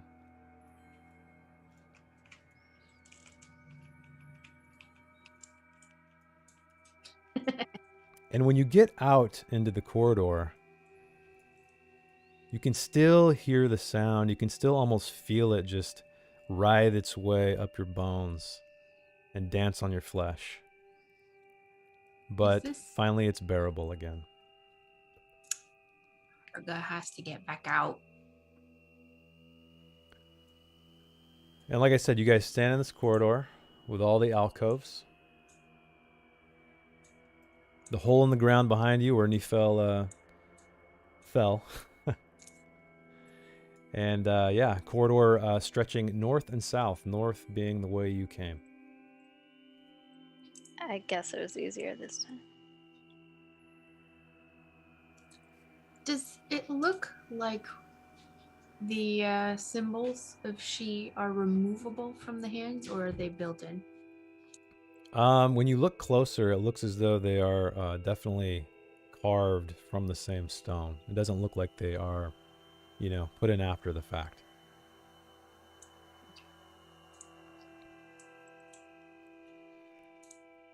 And it appears as some of the flies have found their way to this body. As it Urga grows is going to cold. look for the gallbladder real quick and then just The kick it into the gallbladder? corner. Yep. Okay. Sure, why not? You find it. What the fuck was that?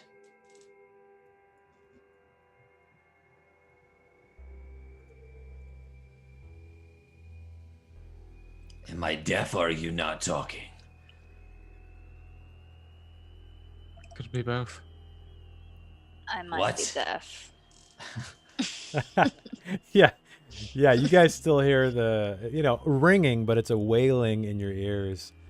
Quiet enough, though, to where you can, you know, you're not clawing at the sides of your head anymore. What did this scum? What was he doing in there? What was that thing? I have never seen its like.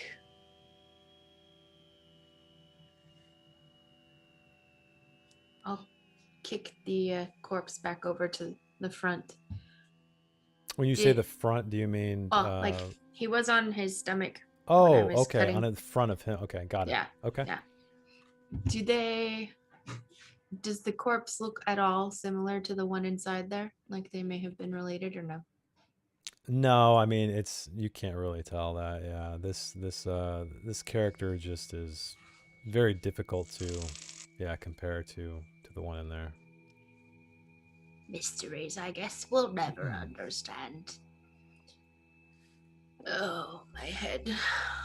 Shall we continue? What is this? What are we even doing? Where are we going? What is the point of all of this? There is no point. We just wait for the inevitable.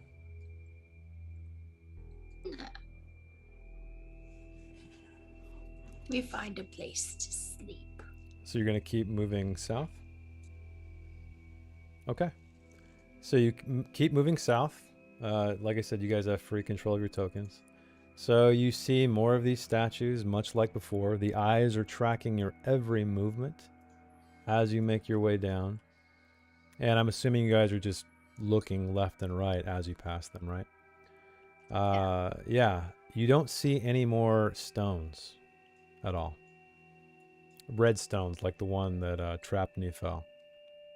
And then you come to an intersection. South, east, and west. And to the west, you can see it turns south relatively quickly in about 10 feet. And you see some stones scattered about at the bend. South looks clear. East looks clear as far as the lantern's light can reach. What would you like to do? I'll And point by out now, the- sorry, go ahead. I was just going to point out the stones to Abe and say, more ammunition? Possibly. Does Abe hear anything down that way? No, you don't hear anything whatsoever. Thankfully, though, the wailing of the entity that you uncovered, so to speak, has ceased. So once again, these halls are quiet, deathly quiet. The only movement is the fog about ankle high, just coasting around your feet.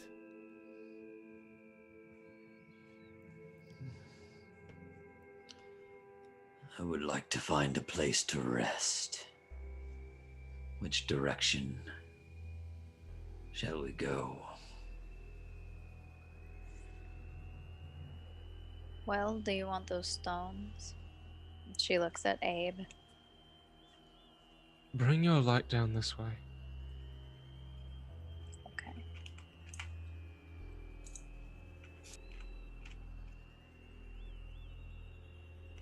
So yeah, as you make your way to that pile of stones, you do see that, you know, it's not unlike you saw this in the corridor where you found the corpses and the entrails, and the blanket. They just appear to be stones that have fallen from the walls over time. I'll go ahead and grab like a small amount Okay. of the size that a sling would throw. Okay. I'll say you grab. Why don't you roll me? What's your inventory looking like as far as carrying capacity goes? I am. Let me see here. I'll say a bundle of 6 Okay. would count as one slot. Let's say that. One slot. Yeah, Looks one like slot. 7 out of 8. Okay. So perfect. And if you want to like count, you know, the one, you have one of those chrome eyes left, right? Correct. Yeah. Okay. You can add that to the bunch. That's fine. So, you guys, as you round the corner, are you moving all the way until you can see down there, Nagel? Because you can see the corridor stretching south. Yeah, I can see it. Okay. Do you want to continue?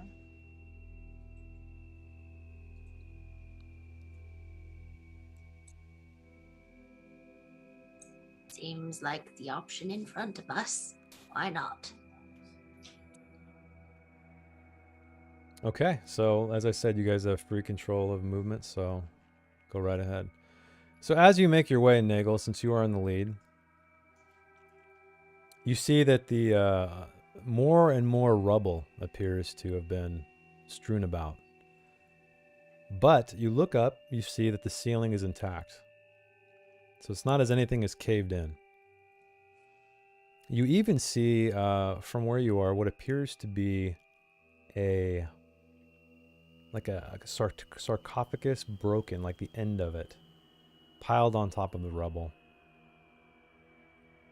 And the rocks just become larger and larger as it builds its way up around the corner. But you do see it taking a sharp turn west. This is looking less like a good place to rest. And then finally, as you round the corner, you see that there is rubble reaching from the ground all the way to the ceiling. But it's not just stone, not just rocks. As I mentioned, there is a sarcophagus. There's even a coffin, a wooden coffin, stashed at the very top. In pieces, though, it's not intact. There's no body or anything like that. It just appears as though clearly someone had brought these items here to block this area off, because in no way does it seem natural.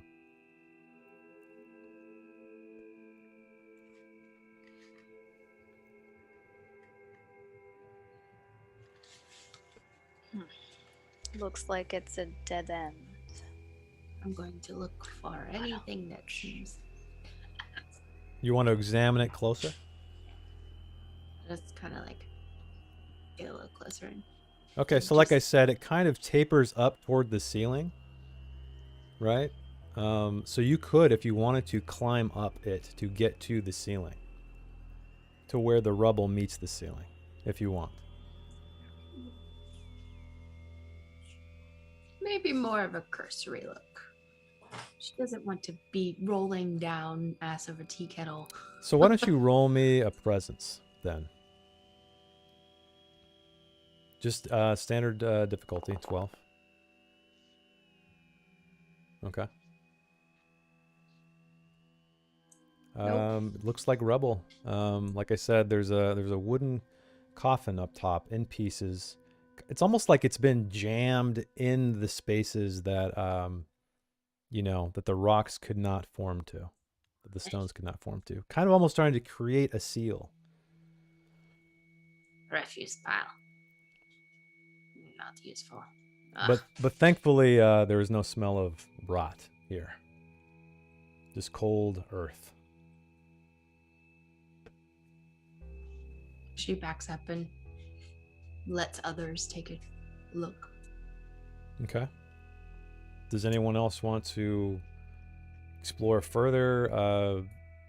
Climb up to look? Move anything out of the way? Anything at all? You said that there was like a sarcophagus on the ground. It was kind of broken. Yeah, so it's like broken though in pieces. Yeah. So Oh. it's not, there's nothing inside. It almost appears as if someone had taken all of these items here to stack on top of the rubble. And as I mentioned, the pieces of the wooden coffin are at the topmost area of the pile, blocking, where it meets the ceiling. Maybe you, boy. My ankle is not quite what it was prior. Hey, thanks, Jables.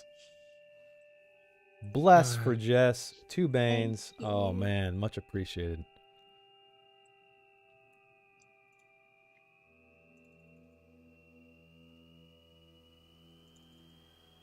I haven't had to use Bane so far. The rolls have not been so hot. I think I've just used 1. Yes, on me. Okay, so are you guys doing anything? I'm gonna say too, you guys have been traveling for some time. You're starting to feel weary, especially Nifel with his injuries. So you do feel as though it's very difficult to tell the time of day here, if there is even night and day here. especially underground. But you do feel weary. Now that doesn't mean that I'm going to give you any negatives or anything. I'm just letting you know how you feel. This might be a good place to rest since our back is against a wall. Doesn't smell, at least. Sure. So do you guys want to rest like full night's rest, or do you guys want to just take a breather? Breather. Okay. So that's pretty much like, 5e. It's about 20 minutes, 30 minutes, whatever. And those of you can heal D4. Who need it? I fucking knew it. Can I bless that? I'm gonna say you can. All right, it's in the rules. It's how it is. So why not go for it? You said any roll. I know, and Any I'm roll. beginning to regret my decision. I may have to nerf that. So go for it. Of course. What'd you get? A 1? No, So I got a 2. 4. Okay. I Okay. am So fully healed. time passes. 20, 30 minutes goes by. You hear nothing. You see nothing. You smell nothing.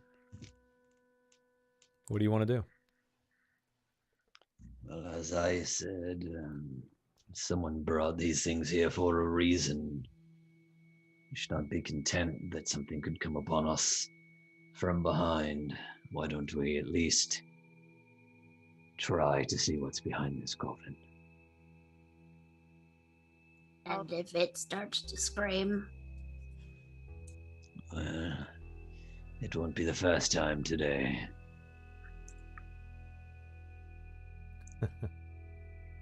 I'll try this time, I guess. You're gonna try to start Or to exa- look over. examining. Okay.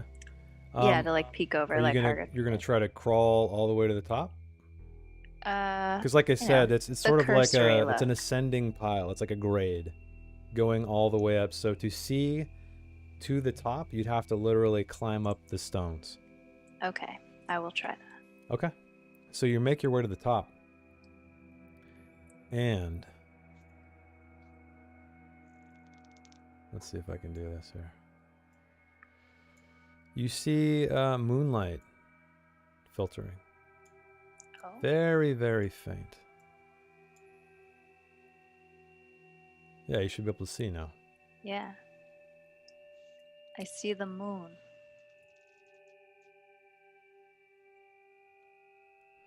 Actually, I better make it And? smaller than that. That's all I see. I see a little moon.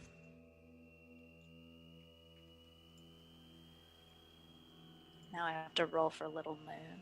Little moon. I see little moon. Just a little moon. Yeah.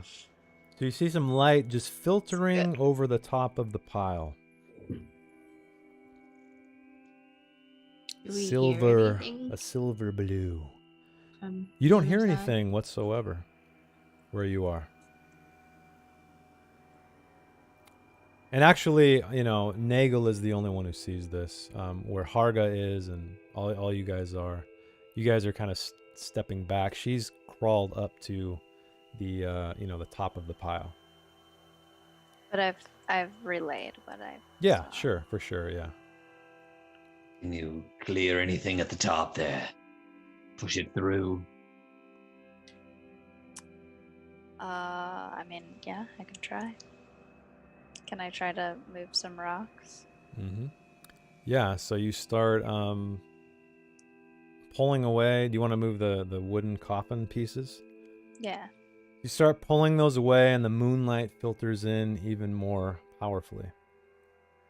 You take some time, you kind of kick some rocks, and you see another corridor. But what you see more than anything else is a small window opposite you, kind of diagonally down. I'm sure you can see it on the screen. Mm. And it's set into the wall. The glass, it's kind of difficult to see through it at this distance, but it's kind of warped and refracts what's beyond. Too much to discern what it may be, other than moonlight from where you are.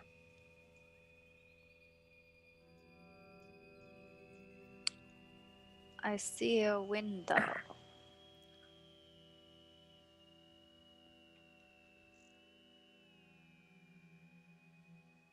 Should we break down this wall?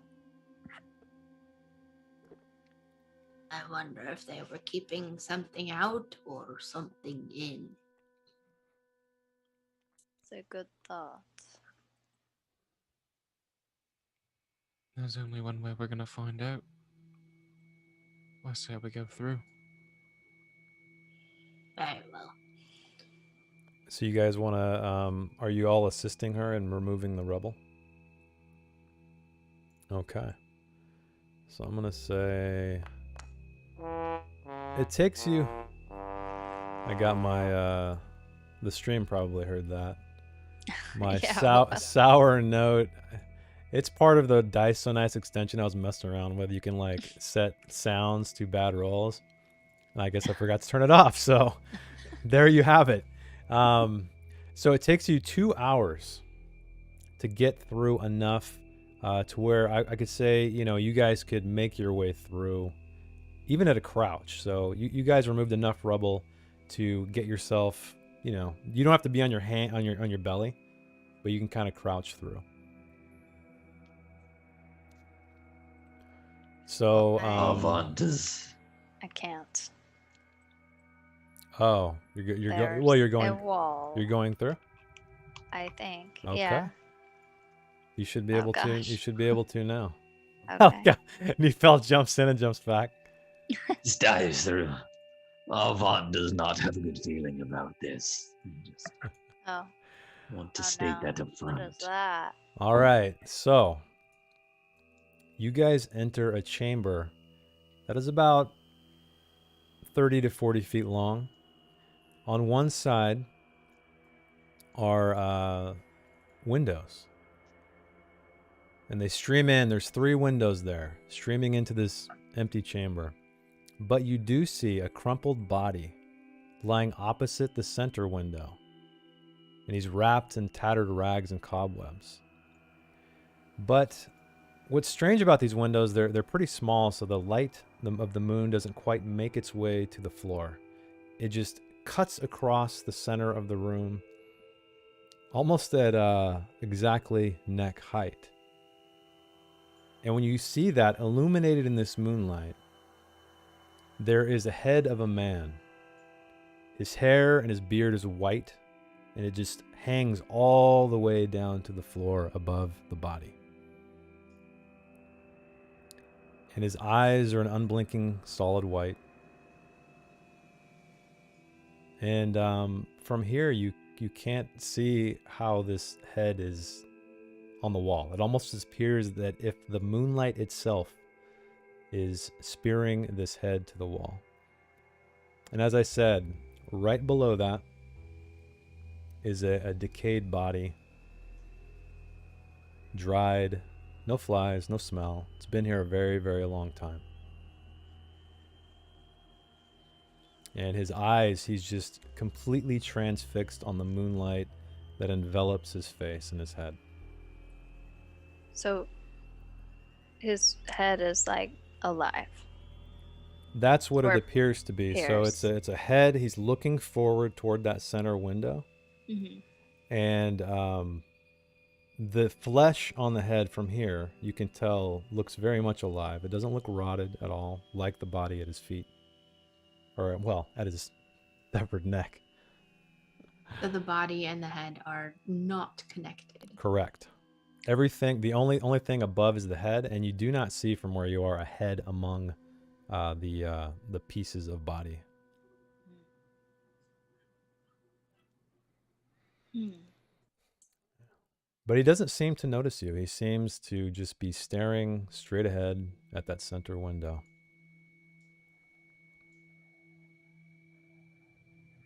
I don't love this.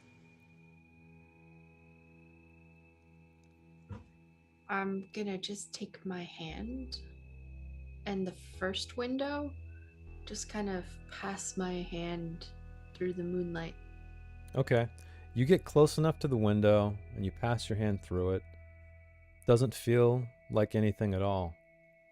However, you do hear very, very faintly the laughter of children.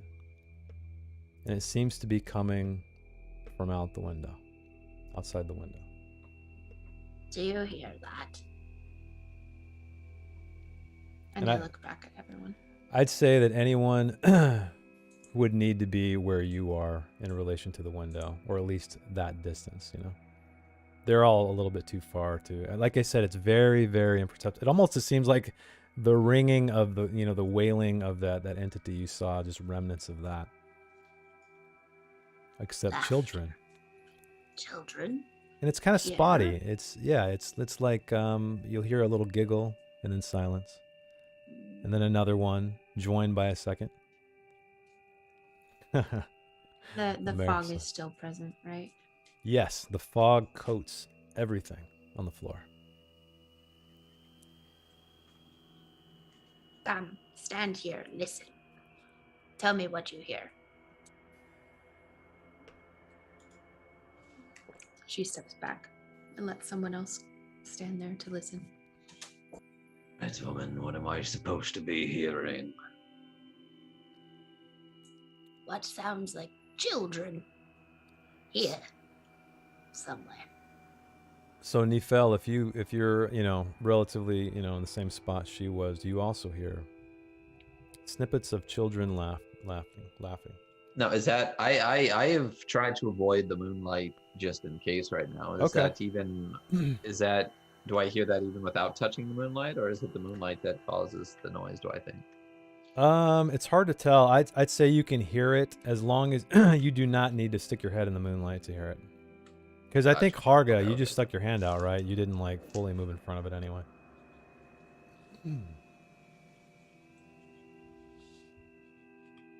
So I do hear these occasional giggles and laughter. Definitely. Yes, I hear the sounds of children. Avant is not much of a listener.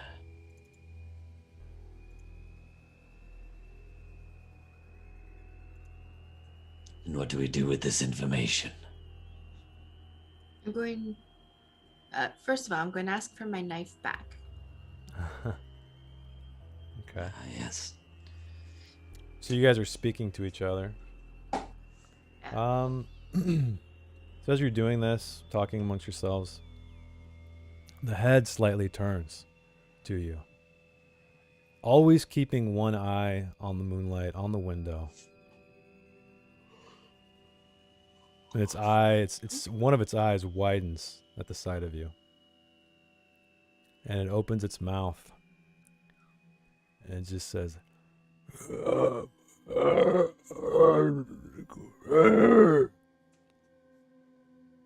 seems to be trying to enunciate words, but they're indecipherable, unintelligible.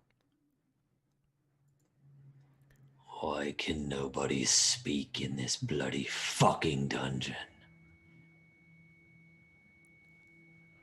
She takes her knife and she cuts off a few pieces of cloth from her garment, whatever Okay. she's wearing. And she'll just wrap them and then poke them in her ears. Okay. So the head continues to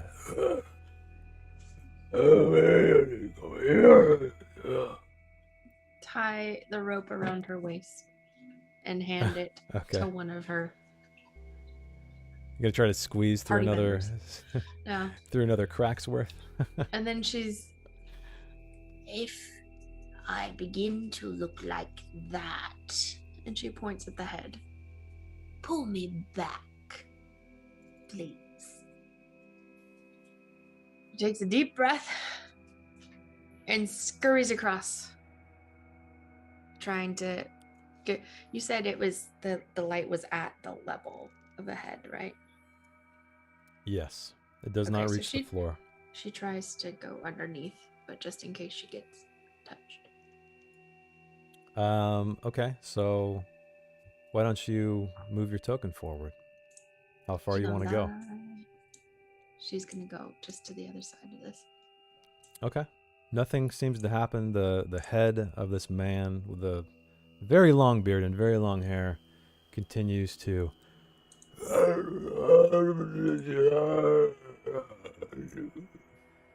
She's gonna look back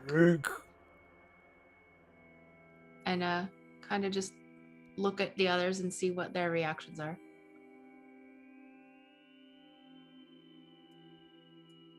Well, you're still alive. Keep going. Right. Well, she's gonna grab her water skin and just unplug it a little bit. And like at full extension, just tip it into the mouth a bit. Okay. He starts to lap it up. And when he does so, he juts his jaw out. He's grabbing it more so with his lips because he has a very short stump of a tongue.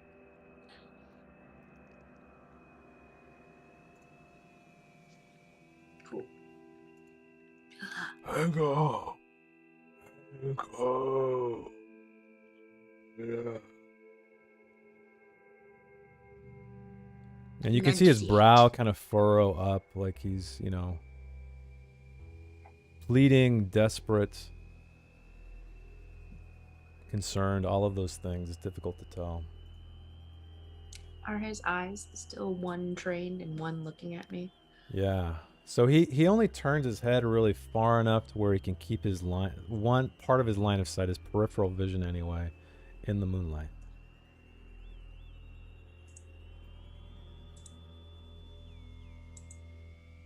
I'll let him have some more water. Okay. He laps up more of it and then almost like nods a thank you and closes his mouth and kind of just inhales and exhales slowly.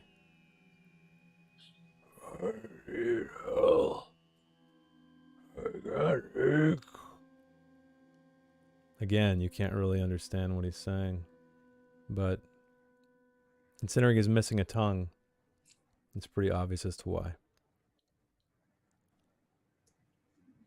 Can you nod or shake your head? Can you move your head? He does so. Do you understand me? He nods his head. Do you know how long you've been here? He shakes his head.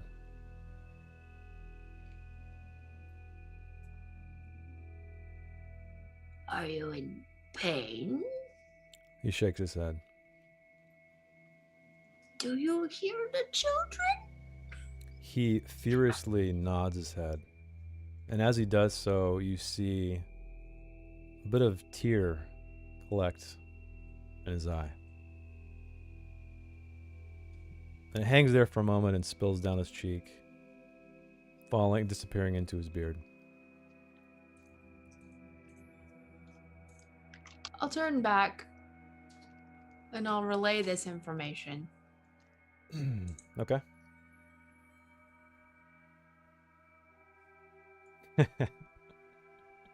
Single tear, baby. So she tells you all of this. You guys all witnessed his, guttural speech, unintelligible speech. You saw him nod. You saw him shake his head. You were close enough to hear every question she asked. What is here? What is under the moonlight? Do I see? Under Is his it just neck? a hanging head? Yeah, it's literally a head. The back of his head though is pressed to the wall. But you can't. But it's not, literally just like vertebrae and like vessels and stuff, just Yeah. clean cut, like clean the cell. cut. Yeah, so like severed. Yep. Wow.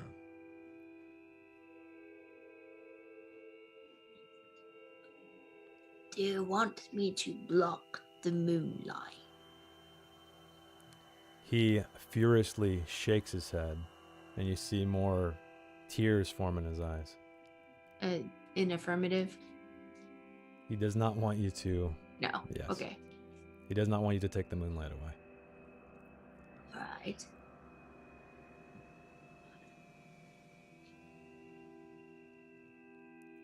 Well,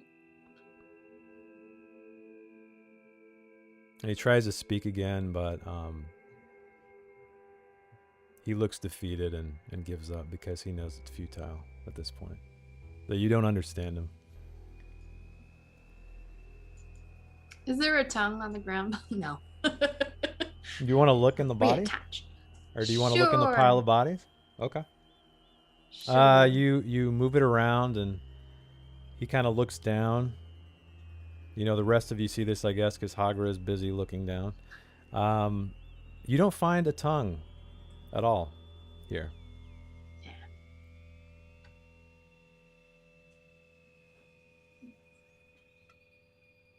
well, are you all just going to stay over there or come over?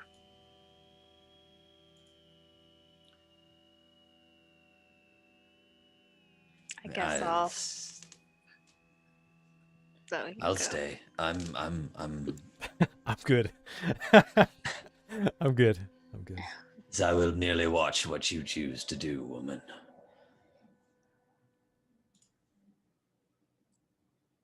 What about Abe and Nagel? Are you guys joining Harga at all?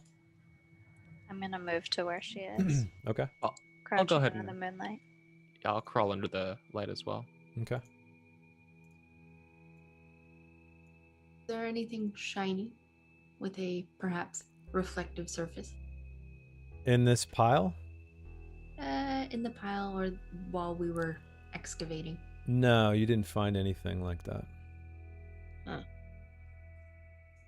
Does anyone have anything reflective? Would that ball bearing be reflective? Not, it's going to be omnidirectional. So it's not going to really be something you can direct like a mirror or something like that, but.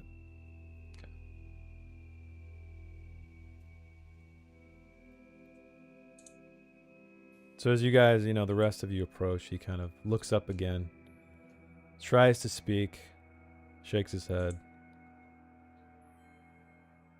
slumps as much as a severed head can slump in defeat. Can I, if they're all over by the head, and I'm next to a window, can I look out that window into the courtyard? You can. So Does I'm my not head stay sure if you can attached? see it. Yeah. Your head stays attached, and you actually feel kind of a pleasant sensation overcome you. And outside the window, very, very difficult to see, because it's shrouded in very thick fog, is a fountain. And on that fountain appears to be 4 cherubs around it. And there is there's an urn. It's as if they're holding an urn upright like this. And as you get closer, you can, even hear the laughter of these children more intensely. But it doesn't look as if the statues are laughing.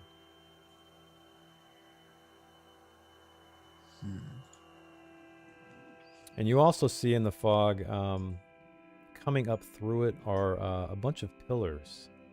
Some are standing, some are leaning over, but it's almost as if it appears to be some kind of walkway leading to the fountain.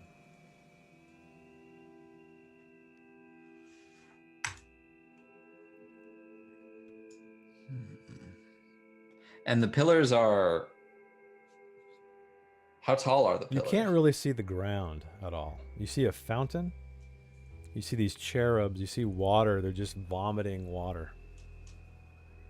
Gotcha. And And, then it's it's all just- kind of floating above the fog. Yeah, it's like going into the fog. You can just see the water go down. But based on the construction, what you can make out, it appears to be a fountain. And all 4, all of them have their hands up like this, holding up a pretty large urn of some kind. Hmm.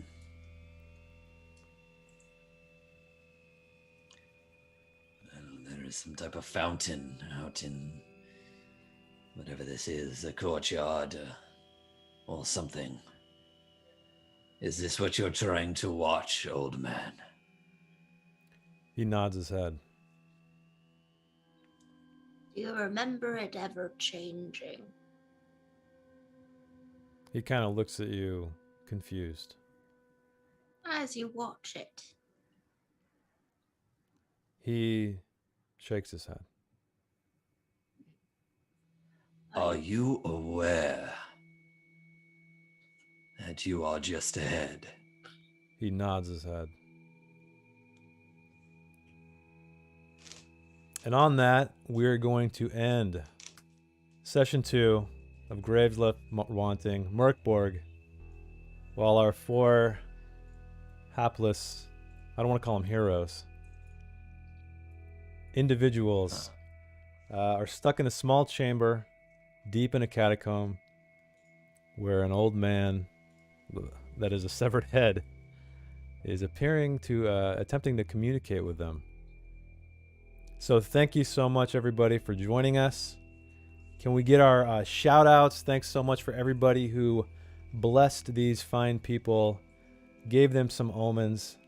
Luckily, we had no deaths tonight. We almost had one. If it wasn't, I think you got to use an omen for that, right?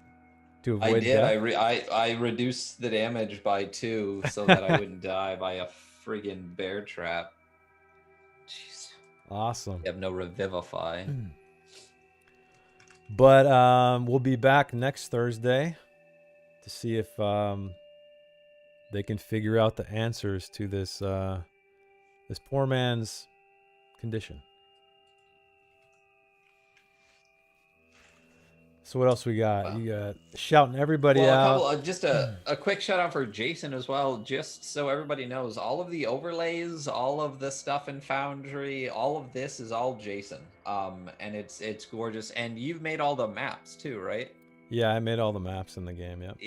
Yeah. So just, I mean, it's beautiful. It's gorgeous. So just a killer job with Thanks, all of man. that. So just thank you for. Yeah. 'Cause every time we open a new room, I'm just like, wow.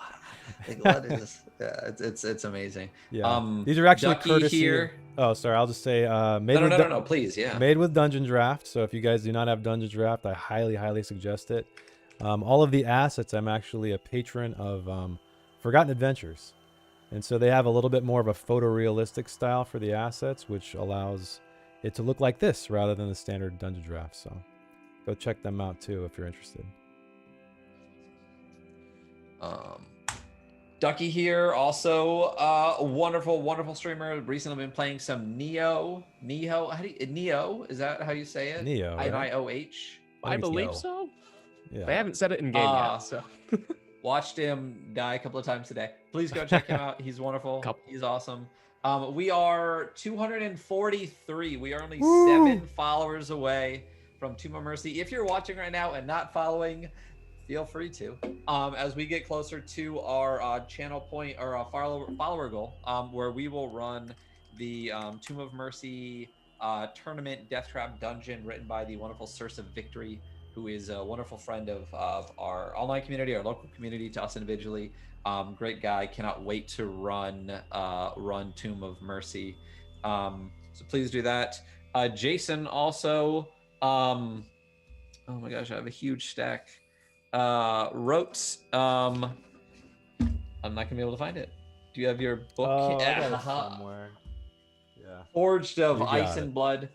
Please go check that out. All the proceeds benefit a fallen friend of ours perpetually, as does the Thrubdorn Love sticker on our merch store. So please go check that out. So Jason, not only an awesome DM, not only an awesome overlay maker and graphic designer, but a wonderful writer as well. So please go read that.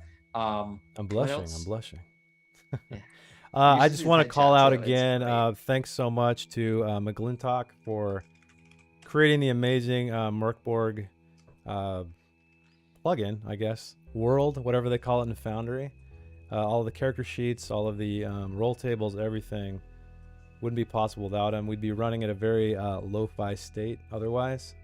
And then Heimat der Katastrophe, who were kind enough to allow us to use the Mork Borg soundtrack, written and produced by Null. So go check them out as well. And I think that's all I got to shout out. That's pretty much it. Next Wednesday, catch us. I don't think it's this week. I think potentially next week. I'm not sure, but we will be starting the second arc of our Theros campaign run by Evil Ooh, Andy. I think it's Monday, right? You can check out, yeah, I think so. You can check out check out our website made by Janelle. She's wonderful. But you can check out the breakdowns of all of our streams. You can check out recaps of all the episodes. It'll link you to our YouTube. You can watch all of the old Theros arc, the first Theros arc on that. You can catch up on Dark Kingdoms. You can catch up on this if you're new to this. So please go check that out. Check out our YouTube. That Jason spends a lot of time making look awesome as well. You can catch us, most of us, except for Ducky and Janelle. So us three, which I'm pointing to the wrong people because I'm in Zoom. On a Wednesday for Dark Kingdoms, which is our Evil campaign run in the Midgard setting by Kobold Press. And then, yeah, so Theros, Dark Kingdoms, and Mork Borg. We are diversifying. And 3 streams next week. I'm stoked. Yeah, I think we're gonna be busy. Yeah. So that's all I got. I can look for. Let's look for a tabletop RPG raid. So I'm looking in tabletop RPG right now, and I'm trying to find. And we're the only one. Lancer, which a friend of mine actually told me about.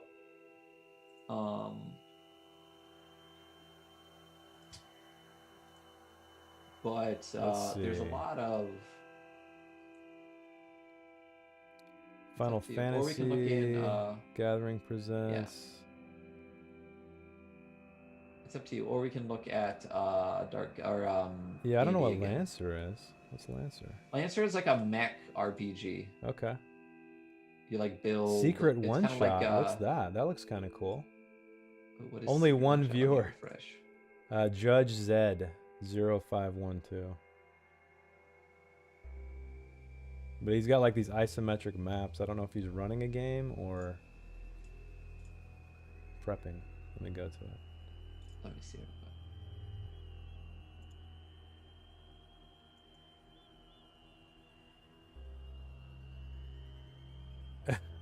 It looks like nothing's happening. Quiet evening. Why don't we just do the Lancer one, since that's the one you saw? They're both spotted. Okay, yeah. A couple of you noticed a couple this of is Interpoint sticking Station. out. So stick around, everybody. For the raid. We're gonna go to an ending. Yep. Yeah, thanks everybody. I hope you enjoyed this OSR dark game. It's a bit of a departure from, the normal stuff. So hope you had a good time. Hope you're checking out the amazing game made by 2 men, Pelle Nielsen and Johan Norr. So quite a feat for the following they have. So thanks again, everybody. And we will be back next Thursday, same time, to see what happens in this chamber with a floating head. All right, we're going to go. Thanks again. Right. Bye. Hi, everybody.